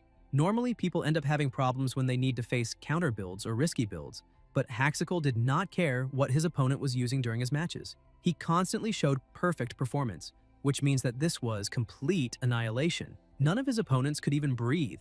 Pinecone donates 500,000, saying that they cannot believe he actually managed to complete the mission. Nayeon becomes very happy and thanks them for the donation, saying that she is very excited to see how the protagonist will do in the ranked matches that are coming next. Sungchul says that he is also excited but a little worried. Nayeon asks what he's talking about. Sungchul explains that they are live streaming, so it will be easy for someone to snipe the protagonist. Even so, doing that is not an easy task, so he really hopes his concern is nothing serious. One viewer says that the commentator just jinxed everything with that comment, and as Gall's already taught, the jinx really works. Woo Hyun enters Clash in solo ranked mode and is taken to the 11th area called Cemetery. The challenger enters saying that he finally managed to do it. He emphasizes that he finally found the bastard from the chat because he was sure that he was paying attention to the live stream, and says that he will finish off the filthy hacker who is bragging. The chat cannot believe that this happened so quickly because he was sniped in the very first ranked match, and they question how that guy managed to do it since he must be used to it. Woo Hyun says nothing and simply grabs his swords. Sungchul says that apparently Haxical was not affected by that provocation. Nayeon emphasizes that she had told him to just ignore it when that happened. The two prepare themselves and the battle begins. The challenger releases all his power and charges at the protagonist with everything he has, saying that the useless cheater will be exposed now. Woo Hyun dodges every attack with impressive ease. The audience starts laughing, saying that the idiot who tried to challenge the protagonist will not be able to hit anything, and that the match is probably already over, so now they need to move on to the next one. Woo Hyun thinks that he wanted to give his opponent a chance because he seemed very confident, however, it was just a waste of time. He finishes the challenger with a single blow, and the system says that the end of the match has arrived. The winner was the protagonist. Before being completely eliminated, the challenger says that he is a true monster and should not be there. The next round was about to begin in 10 seconds, and the challenger becomes desperate, thinking that he is embarrassing himself. At this rate, he will lose again, so he needs to use that. The second round finally began, and the man was completely different. His body was larger, and his muscles and energy also seemed bigger. Woo Hyun thinks that his opponent's appearance changed a little. The challenger charges forward, and the protagonist keeps dodging, while thinking that his attacks are more precise and heavier than before. His movements are extremely efficient, as if he were an Etinel. The challenger starts laughing and keeps calling the protagonist a cheater, asking if he understands now. He emphasizes that he was going easy on him in the first round, but now he will show his true power. Woo Hyun hears that he is being called a cheater again and thinks that he will have to do it. Nayeon emphasizes that it is true, and that she had told the protagonist that if he encountered someone who called him a cheater, he should completely destroy that person. Woo Hyun activates Perfect Being. The challenger becomes a little scared, asking what that is, because the protagonist's presence became terrifying completely out of nowhere. However, he thinks that he does not need to be afraid because no matter how he thinks about it, he still has the advantage. He advances again, saying that the protagonist needs to stop trying to be something he is not, because he is nothing more than a cheater. But Woo Hyun simply moves so fast that it is almost impossible to see what he does. He lands a direct blow on the challenger. The blonde man turns around, cursing the protagonist, but Woo Hyun was already on the other side and tears off one of his opponent's arms. The blonde man keeps trying to attack, but the protagonist continues striking, humiliating the challenger and playing with his prey. Nayeon becomes a little embarrassed, saying that the protagonist is not eliminating his enemy on purpose. Sungchul agrees, saying that Haxical is properly following what she told him. Woo Hyun was basically torturing his opponent, attacking only to wound him and not eliminate him, as if he wanted to play around a little before winning. Nayeon tries to explain herself, saying that she told the protagonist to finish off his opponent, but she did not think he would do that. The chat says that she created a monster, that she is a terrifying woman, and that it is all her fault, since she was the one who told him to do that. Meanwhile, in the cemetery, the challenger was completely defeated, with his body cut up and leaning against a tombstone. He complains that he cannot do anything and asks what the protagonist really is. But Woo-hyun simply turns his sword, saying that he returns the challenger's own words back to him and finishes him off. The system says that this is the end of the second round, and the score is 2-0 for the protagonist. Because of that, he is the final winner. After that, Woo-hyun continued his matches relentlessly and went on until he won 30 times in a row. Nayeon says that Haxical is already in gold rank. Sungchul says that he never thought he could win 30 times in a row on his very first livestream. The people in the chat say that they were left breathless watching that, because he simply cut down all his opponents. One of the viewers even said that his mother was watching, and said that if he ate a lot of vegetables, he would become that strong. People start asking them to share the build that Monster was using. Nayeon reads the comment asking them to share the build and thinks that most people would not like doing that, but she should at least ask what the protagonist thinks. She sends a message asking if it is okay to show his build to people, but if he does not like doing that, he can just refuse and it will also be fine. He says that she can show it and that there is no problem. Nayeon is happy with that and announces to everyone that Haxical agreed to show his build and that she will post it in the community after the live stream. The chat asks if that is really true because apparently God is good, the devil is worthless, and all prayers have been answered. However, some people find it a little strange, since this is a sensitive part for high-level players, and he will show it without getting anything in return. Another person comments that this only shows how confident he is in his own abilities. Sungchul and Nayeon thank everyone for the live stream and for everyone who followed it from beginning to end, saying that they hope to see everyone in the next live stream. As soon as they end the live stream, Sungchul shouts that it was simply incredible, something unprecedented that may never happen again. Nayeon agrees with everything because they had the appearance of a fully adaptive artificial intelligence, a sequence of 30 victories, and he is even going to show his build. The community is going to go crazy. Nayeon says that at this rate, he will probably be able to break the world record. She questions what the longest winning streak anyone has ever achieved is.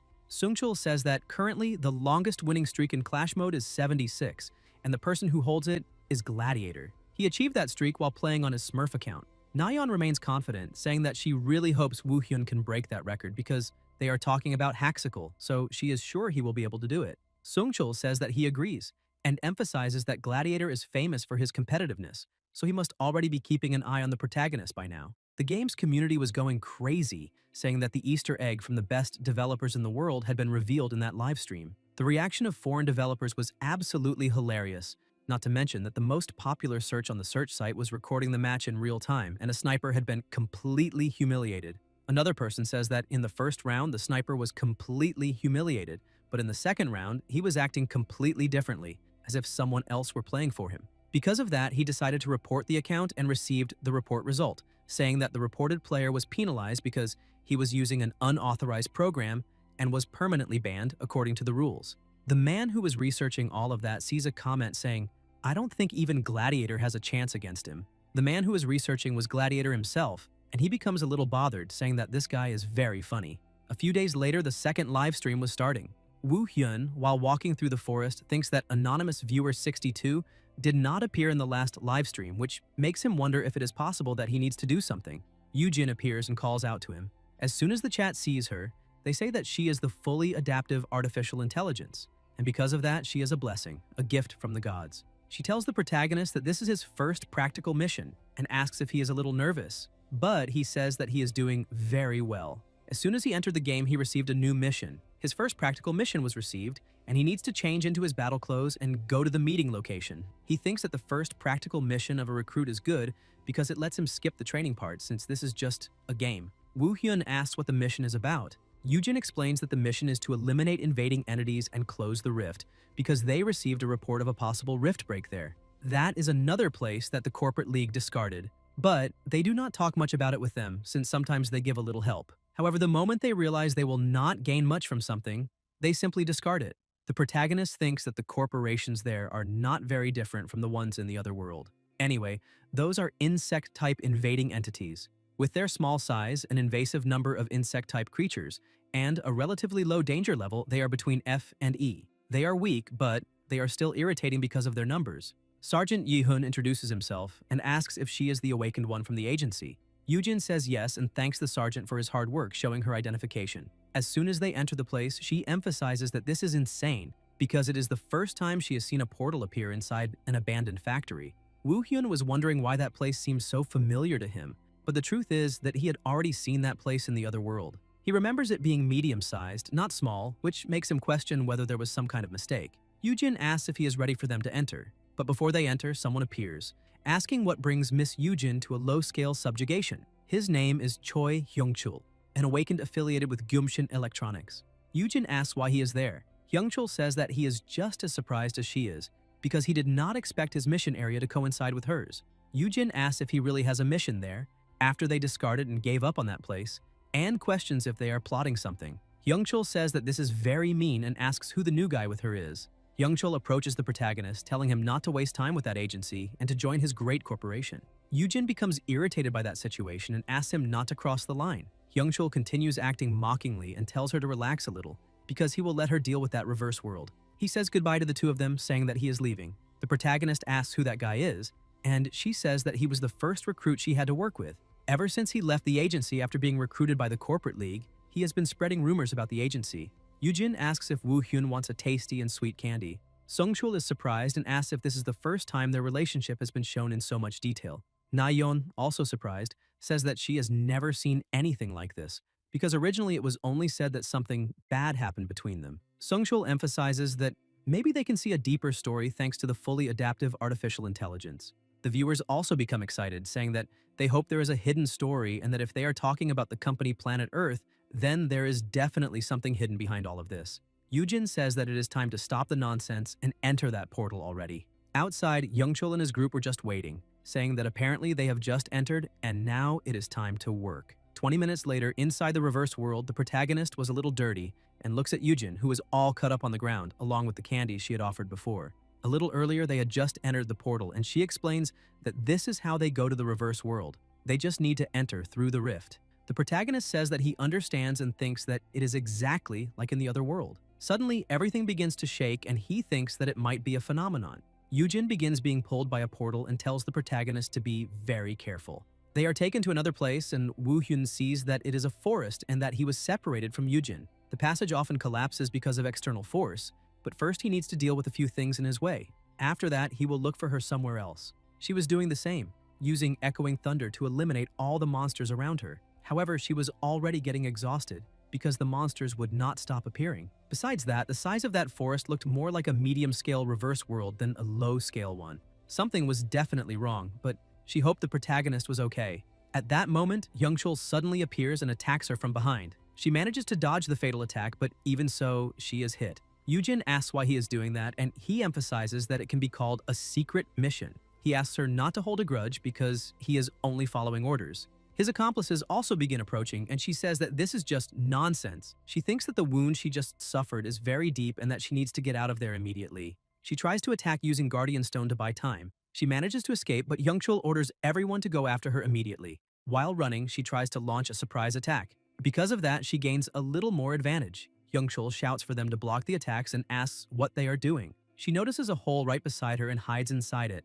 Youngchul and his group shout that they lost her but continue searching. She comes out of the hole panting and in pain, thinking that if it had not been for that, she would be in serious trouble. However, she questions what this secret mission means, because they are clearly plotting something. Meanwhile, the protagonist had already eliminated all the monsters around him without difficulty.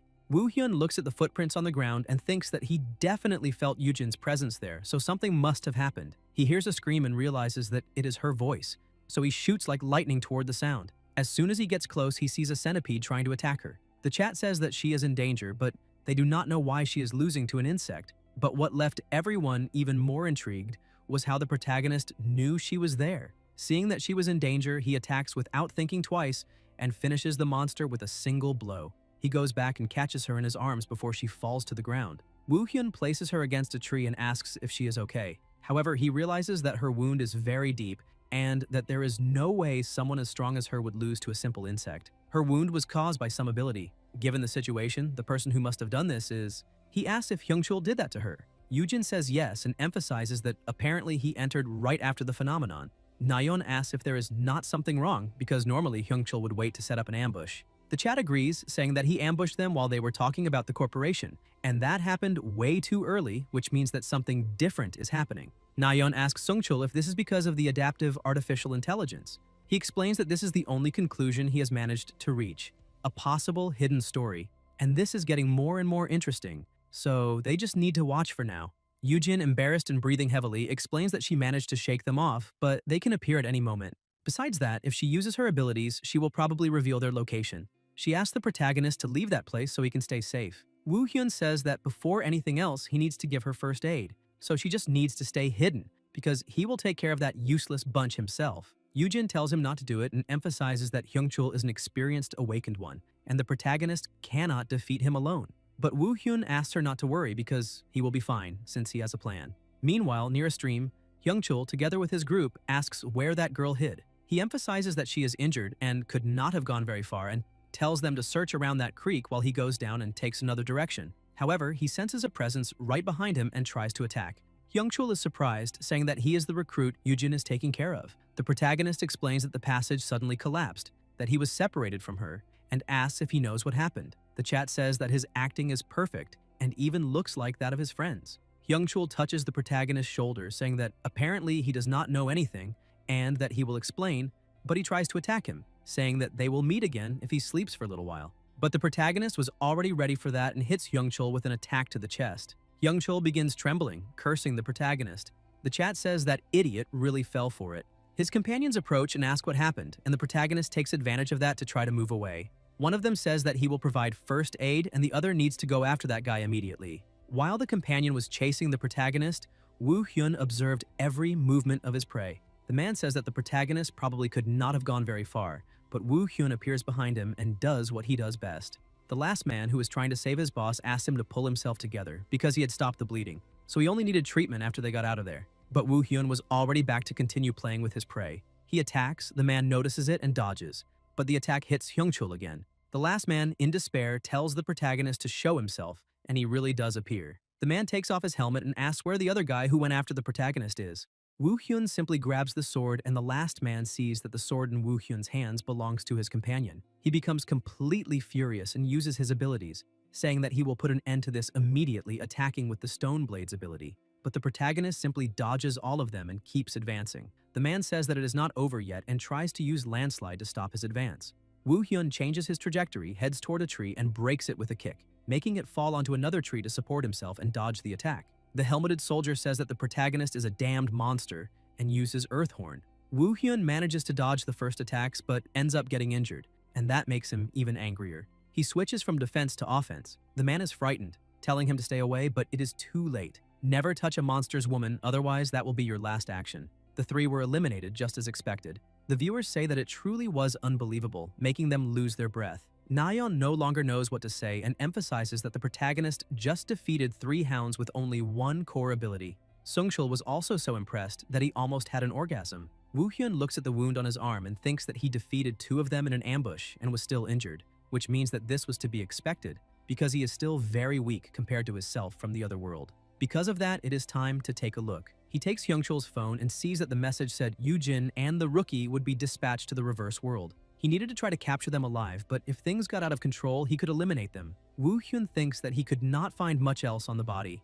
That message is the only information he has, and because of that, he would rather leave the investigation to the agency. He also obtained the sharpened return dagger. The first effect is an increase in the blade's cutting power.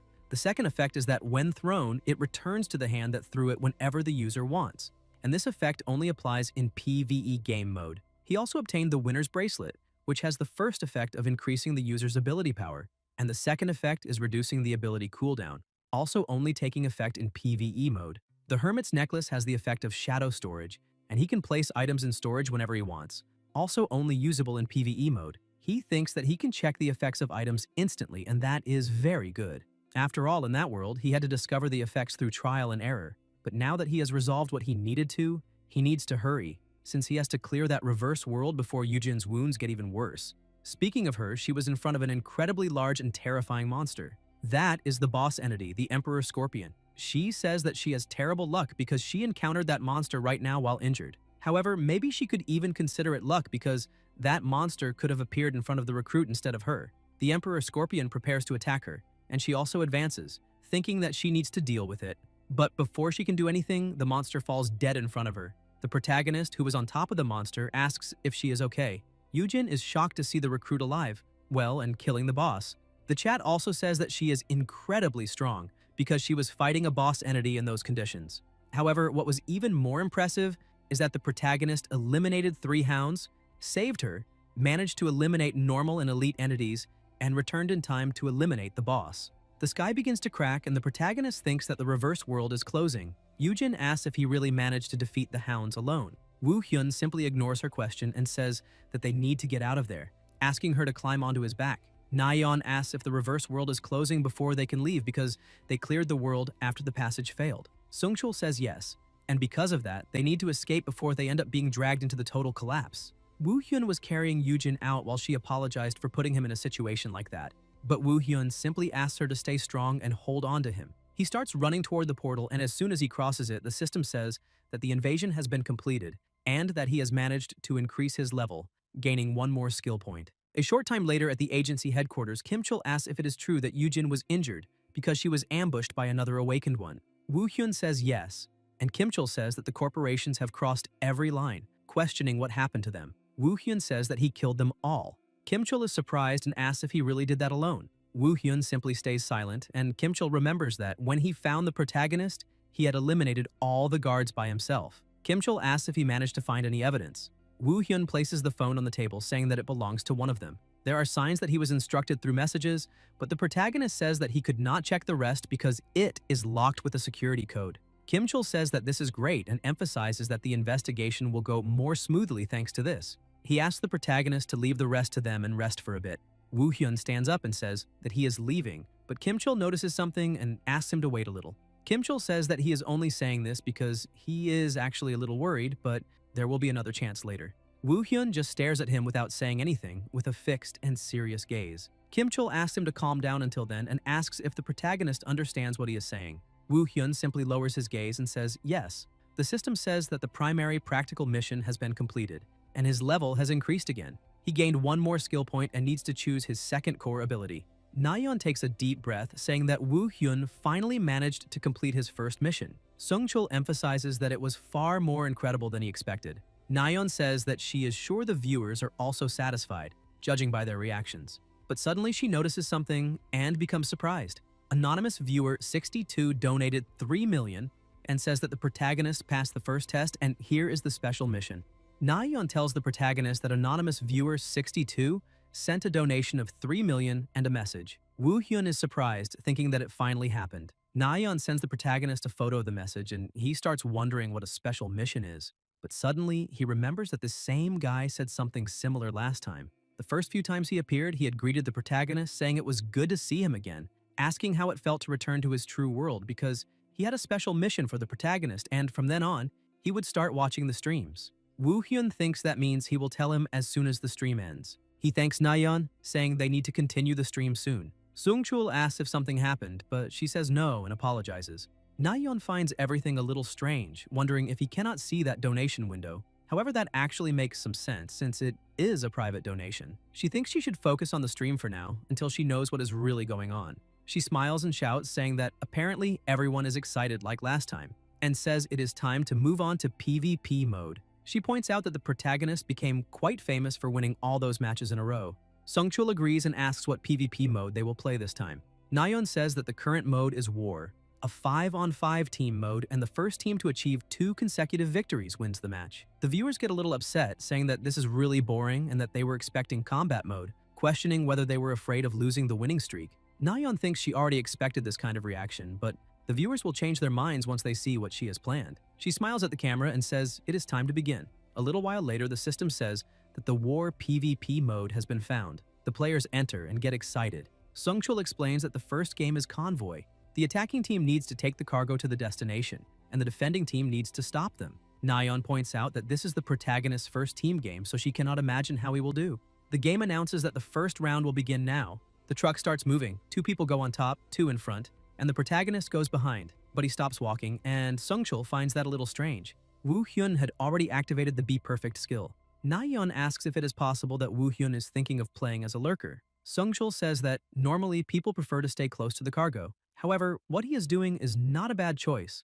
If he can hold his own, that will work too. However, it is not very easy to fight 5 people alone. Even so, the protagonist simply changes direction and starts advancing by himself. The viewers point out that if they are talking about Haxical, it is very possible that he really is planning to face the 5 opponents alone. Sungchul says that the speed at which the protagonist is moving is truly incredible and that, at that pace, he will meet the defending team in a matter of seconds. Suddenly, Woo Hyun jumps into the middle of the 5 and starts attacking them, easily eliminating one. The others shout that the lurker has appeared, but another one is also eliminated in a matter of seconds. The other 3 who were still standing get irritated, asking what their team is doing. One of the men offers to hold the protagonist there, while the other 2 need to go after the cargo. But the strategy does not work very well. The other elimination messages continue appearing, and the protagonist team is a little confused, wondering why they keep receiving those elimination messages. Suddenly, the system changes and says that the attacking team won, and the end of the first round has already arrived. One of the players on the protagonist team cannot believe it is already over and that he did absolutely nothing. Because of these reactions, the viewers are impressed, and a debate begins among them. Some viewers say they would be annoyed if they also could not do anything, while others point out that the players on the protagonist team should be grateful for being carried. Nayeon says she already expected Haxical to carry his team, but that was far too surprising since the match ended very quickly. Sungchul says he also felt that the protagonist was faster than usual, which makes him wonder if it is possible that he is in a hurry. Nayeon laughs, saying that no one knows what goes on inside his head, but they should just keep watching, and so they continued with the other 3 modes. The second mode was Deathmatch, and the protagonist continued eliminating everyone incredibly fast. After that came King of the Hill, and everyone already knew how that would end. The opposing team tried to protect their base while shouting, asking what was wrong with that guy and why no one could stop him. The protagonist kept dodging every attack with ease, eliminating every opponent he found in front of him. And finally, the last mode was Capture the Flag, which changed nothing. He advanced alone, eliminated the entire opposing team in a matter of seconds, got a pentakill in every game mode, and finished them off quickly. Anonymous Viewer 62 donated another 3 million, saying that the protagonist had done a good job as always, and that this was the special mission. He asked Woo Hyun to open a new reverse planet system by progressing through the game. Nayeon was already almost going crazy from so much money, because she had earned another 3 million again. She tells the protagonist that, once again, they received a donation and a message from Anonymous Viewer 62. She asks if he would like to hold some event for the viewers. Besides that, they could also throw a party, buy equipment, and everything else. But Woo Hyun only asked her to send him the photo of the message she received. As soon as he looks, he sees the message telling him to open a new system by progressing through the game. And apparently, he just needs to keep playing, regardless of whether it is PvP or PvE. He's not very happy about that, but he takes a deep breath and thinks that for now, he will just keep doing what the anonymous viewer asks. A few days later, on the day of the 3rd stream, the protagonist went to the training facility of the Interdimensional Management Agency. He receives a message from Yujin saying that she will not be able to teach him for a while because of her injury, but she found someone to replace her. She would like to introduce them to each other, and says that if he can come to the training facility, that would be great. Nayeon asks who this substitute will be. Sungchul says that maybe it could be someone famous, considering it is Haxical. The viewers ask if it is possible that it might be Kimchul, but others say no because he is very busy. A little while later, Yujin raises her hand saying that the protagonist finally arrived and calls him over. He asks how she is.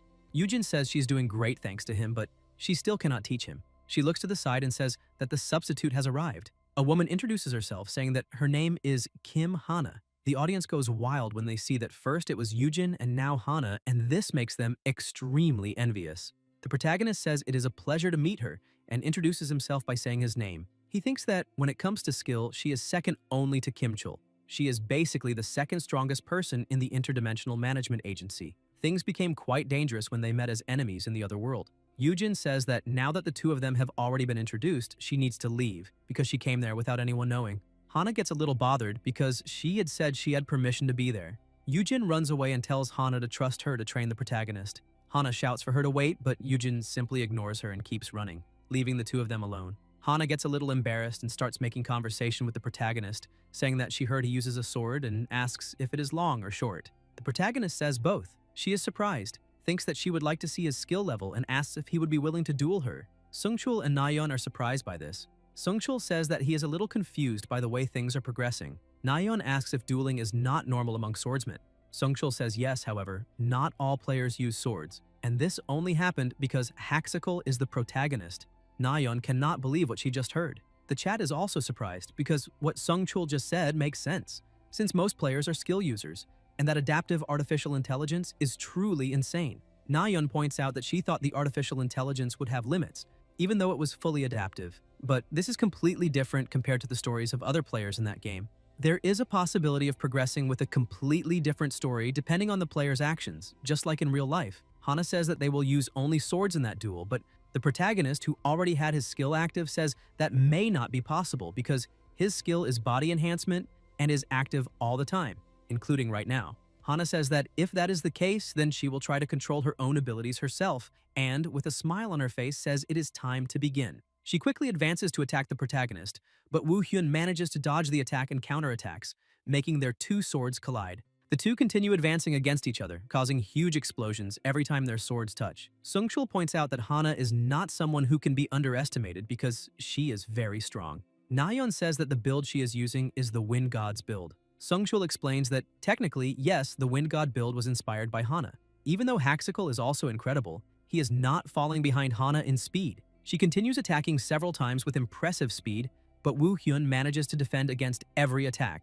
The viewers go wild, asking if that was not supposed to be just a side mission, and seeing that makes them really want to learn how to use swords. Woo Hyun analyzes Hana's movements and thinks that she is not only fast, but also very precise, since she aims exactly at his openings. Hana, who was also analyzing the protagonist, laughs and says that maybe she can take this a little more seriously, releasing her skill and increasing her speed even more. Her attack manages to pass through the protagonist's defense and causes a huge explosion of energy, but as soon as the energy dissipates, she looks ahead and says that this was already expected, because she knew the protagonist would be able to dodge that attack. The chat says that apparently that girl really is built different, since not even Haxical managed to beat her. However, he only has 2 core skills, so they cannot fight on equal terms. And maybe if he gets 1 more core skill, he will be able to defeat her. Hana says that Woo Hyun is even more incredible than she had thought. The protagonist thanks her, but thinks that if it were a real battle, his chances of victory would be around 20%. And right now, he is much weaker compared to himself in the other world. Hana asks who taught him swordsmanship, and the protagonist says he learned on his own, leaving her surprised. Hana asks him to follow her because she has something to show him. The system says that the duel mission against her has been completed, and he managed to level up. Hana takes Woo Hyun somewhere else and says that this is the arsenal of the Interdimensional Management Agency. The man inside says that apparently the protagonist needs a slightly more suitable weapon. He is Kim Hyunwoo, the leader of the support and assistance team of the Interdimensional Management Agency. Hana agrees with Hyunwoo, saying that is exactly right, and that even though the protagonist has his own weapons, there is no need to keep using weapons without abilities. Woo Hyun thinks that is true and that it actually makes sense. Hyunwoo tells him to feel free to choose whatever he wants, because he needs to step out for a bit to take care of some things. Hana tells him to take as much time as he wants and choose what he truly thinks is best. Woo Hyun starts looking through a few things and thinks that nothing is really useful to him, but he finally finds something that catches his attention. A spear called the Vampiric Spear Dragos. It has the effect of increasing the cutting power of the spear's blade, as well as absorbing blood, healing the wielder, and gaining blood control. These effects only work in PvE mode. He's about to choose that spear, but he notices something behind him. A sword called Soul Devourer. The Sword of Eternal Death, Soul Devourer, has a total of 5 effects. The first effect is that it cannot be destroyed, while the second is that its cutting power increases depending on the number of souls devoured. Third, it heals the wielder based on the amount of damage Soul Devourer currently has.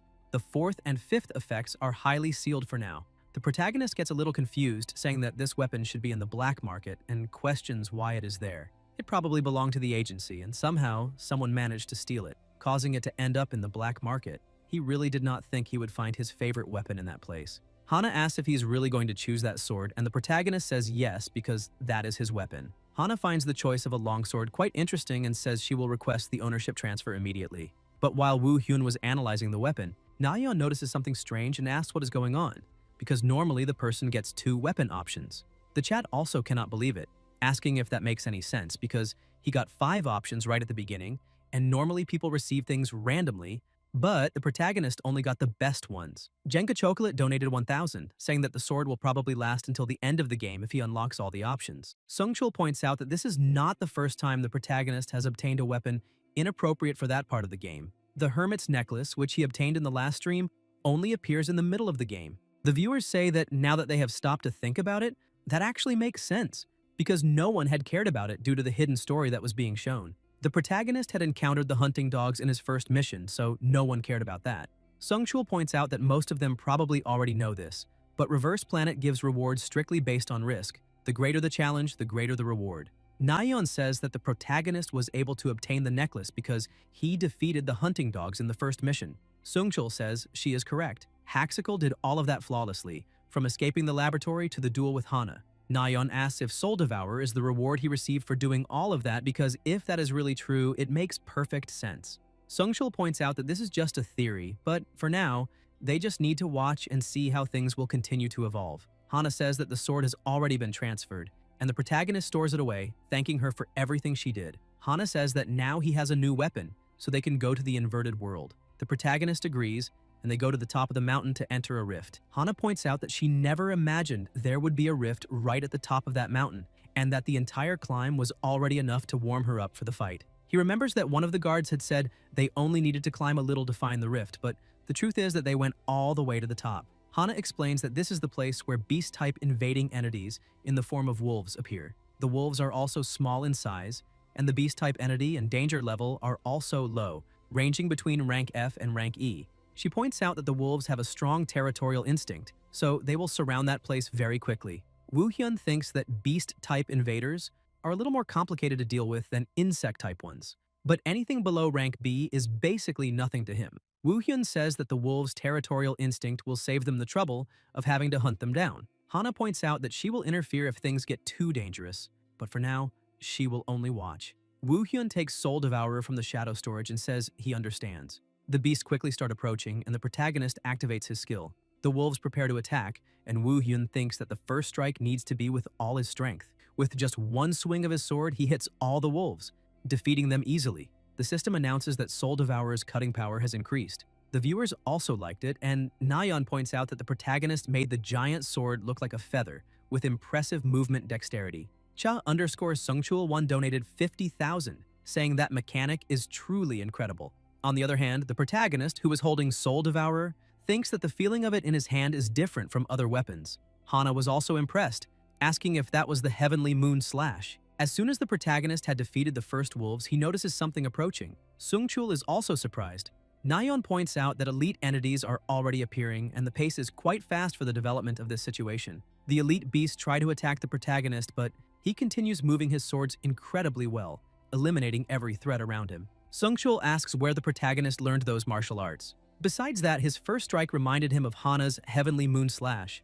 Nayeon says that, as far as she knows, the protagonist had never received any formal training before. But maybe it is just solo training again. One of the viewers makes a donation, asking if she really said solo training because he does not believe in that kind of thing. Woo Hyun continues moving with ease and eliminates all the elite monsters that try to attack him. Hana is impressed as she watches him, thinking that this is not just excellent. The system warns again that his cutting power is excellent. Suddenly, he feels the presence of something a little frightening and enters a defensive stance, because something is approaching. Then, a huge wolf appears.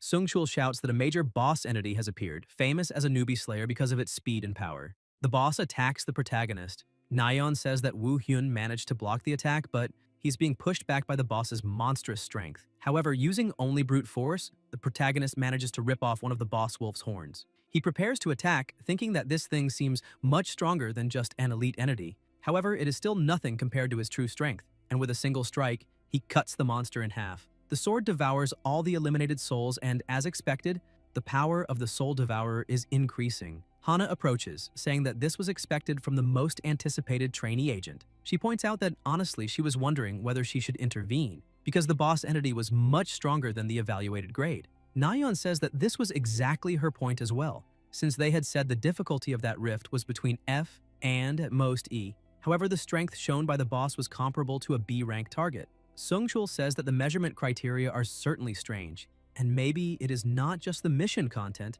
but also the difficulty that was affected by the protagonist's actions. The viewers are impressed, asking if this difficulty is really increasing to hell-level difficulty, because that mission truly seemed extraordinarily difficult. Sungchul asks anyway why the alternate world is not closed even after they eliminated the boss entity.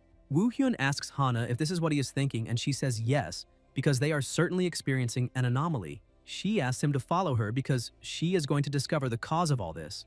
A little while later, while walking, she manages to find an egg. Suddenly, that egg begins to hatch, and she shouts for the protagonist to be careful because she does not know what might happen. Then, a small puppy appears from inside the egg.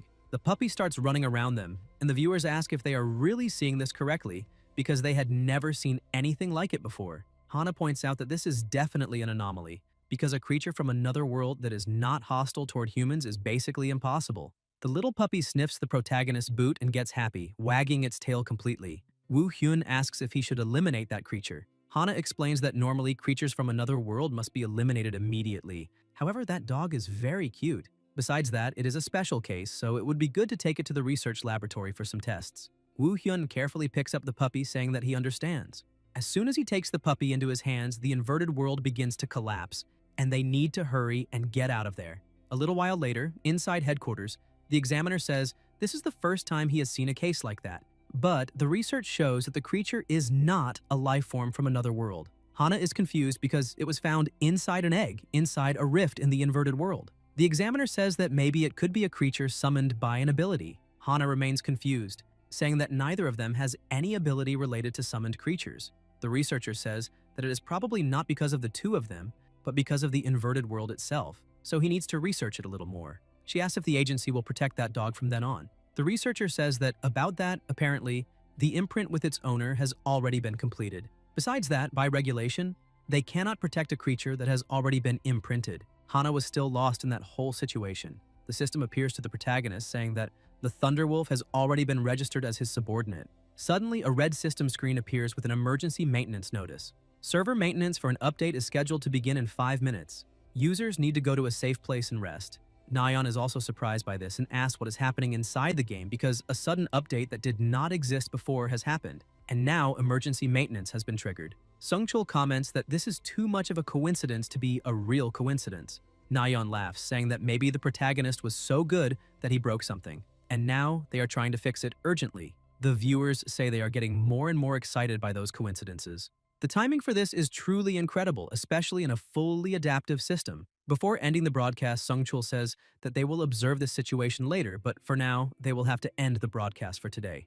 Nayeon also says goodbye, saying that she would like to see everyone next time. In the real world, the people at the American headquarters were watching the broadcast. One of them says that this is the broadcast in question. The leader of the game development team nods, asking if that is not the same boy who managed to discover the fully adaptive system that even they did not know about. The man says that is exactly right, because they had been keeping an eye on the protagonist for a while. She says that now there has been a system update that even the development team did not know about. The irritated man slams the controller on the table, telling the leader that she probably already knows this. But the only one who could do something like that is Lee Sak, the former leader of the Reverse Planet development team. He is a genius developer, but he is currently missing. The current team leader thinks that boy is insane, and apparently, he hit himself alone. But even so, it is not enough to shut down the server and update it arbitrarily. She asks what is happening with Deus, and one of her teammates says that they have continuously tried to wake her, but there has been no response. Deus is an artificial intelligence created by Lee Sak to help him develop his game. However, she stopped functioning after his disappearance. The team leader asked them to first find out if there is more update data that they do not know about because they cannot allow a situation like that to happen again. However, one of the members asks if they will really be able to find it if Sak truly wanted to hide it. The leader says that no matter what happens, they need to find it somehow. Besides that, they need to put Woo Hyun on the special management list and monitor his live broadcast so they can take immediate action if something happens. However, she was still extremely irritated and worried about the former team leader. Meanwhile, inside the game's code, something was happening. Anonymous Viewer 62 made a donation of 5 million and says that the protagonist did an excellent job, and there is his reward for completing the special mission. And for his next mission, the protagonist will need reliable companions. Back in the real world, the protagonist had received another message saying that for his next mission, he would need a trustworthy companion. He thinks that it is from Anonymous Viewer 62 and wonders what he is plotting. Besides that, lately he has only been receiving special missions linked to the system. He remembers that he needs to progress through the game and unlock the new Reverse Planet system. So one of the candidates for the Anonymous Viewer has to be one of the developers or someone connected to them. Nayeon talks about Anonymous Viewer 62 and asks if the protagonist thinks he might be an employee of the game company, since it is very suspicious that they went into maintenance right when the protagonist found a pet. Woo Hyun says that it is probably just a coincidence, because why would a game company watch the stream of some random player like him? but he wants to know what the big news she mentioned in her message is. Nayeon says that he received a recruitment offer for the SSR Cup. The SSR Cup is the biggest PvP tournament in Reverse Planet. Usually they invite streamers, famous influencers, or professional players. Woo-hyun asks why they would want him there as a coach. Nayeon says the answer to that is obvious.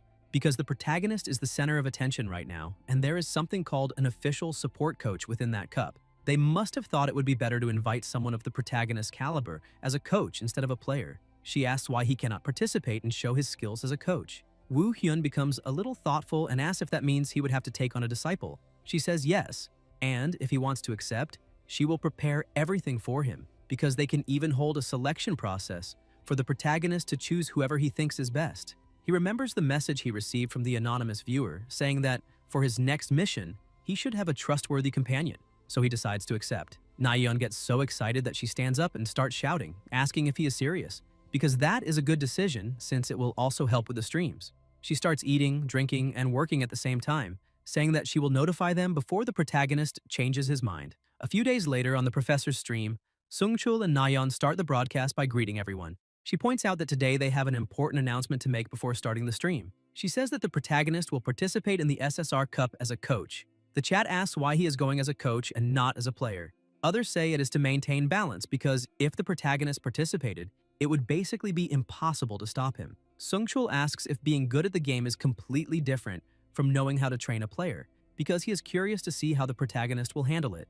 Nayeon says that makes sense, but the protagonist's current ranking is relatively low, so he needs to focus on ranking up that day. Sungchul points out that this is an excellent idea because if he wants to have credibility as a coach, having a high rank is mandatory. The viewers ask if the protagonist is currently gold rank in all 3 modes. Sungchul says that, to be more specific, currently in Confrontation and War, the protagonist is gold, but in Survival, he is unranked. Nayeon explains that previously, she and the protagonist had played duo in Survival mode and managed to win 10 games in a row, so he can already start playing ranked directly. The viewers send a mission to the protagonist. He needs to win with 40 eliminations or more without using any weapon. If he succeeds, he will earn 3 million. The other viewers say that this guy is going to swim in money and probably will not let this opportunity pass, which means the first match will be interesting.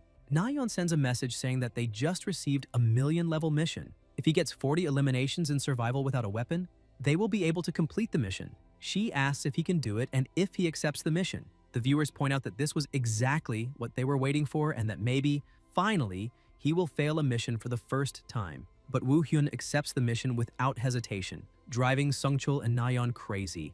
He prepares to enter PvP mode, and Nayeon says that now they need to watch and see whether it is really possible for him to get 40 eliminations without using a weapon. As soon as he enters the military base, he activates his Be Perfect skill and notices that there are already 9 players there. So he needs to be fast if he wants to get 40 eliminations. He gets ready and dashes forward with incredible speed to begin the hunt. Woo-hyun starts eliminating every player, leaving everyone impressed because he is moving far too fast and they can barely follow his movements on the stream. The system continues counting the eliminations and, a little while later, he had already managed to eliminate 18 people. He thinks that he has already cleared everyone nearby and that now it is time to go to the center of the map. A little while later, only 2 survivors were left on the map. The other survivor was sitting down, waiting for the protagonist to appear so he could attack him, but the opponent manages to dodge. The chat says that this is impressive and asks if that guy is using some kind of cheat, because the speed at which he reacted was incredible. The man goes on alert and prepares for combat. Sungchul notices the other player's stance and points out that he must be a player who uses a body enhancement build just like the protagonist. Nayeon says that this is the first time in history and that that player's elimination record is quite extraordinary because he has a high total number of eliminations so far. The viewers say that 15 eliminations really is a lot because even though the protagonist makes it look very easy, people who are considered pro players usually get around 10 eliminations per game. Woo-hyun currently has 39 eliminations, and if he can defeat his last opponent, he will win the competition and complete the first challenge. The challenger tries to attack the protagonist, but he dodges and counterattacks. The challenger also manages to dodge and the 2 continue exchanging blows. Woo-hyun lands a kick on his opponent, pushing him back, and gains a small advantage. Sungchul points out that the fight really is incredible because both fighters can be compared to professional martial artists.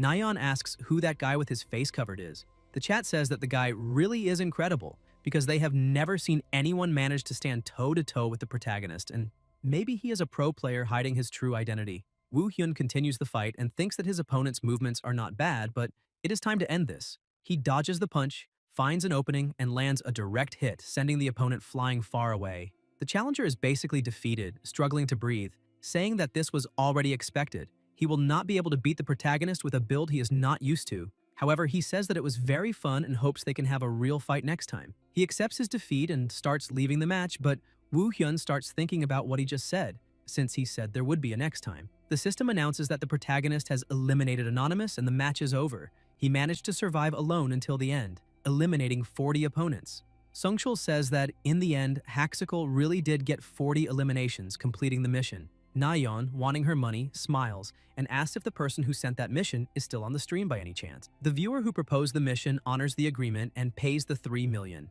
Nayeon is happy and thanks them for the mission and the payment. However, they need to keep the pace and continue leveling up.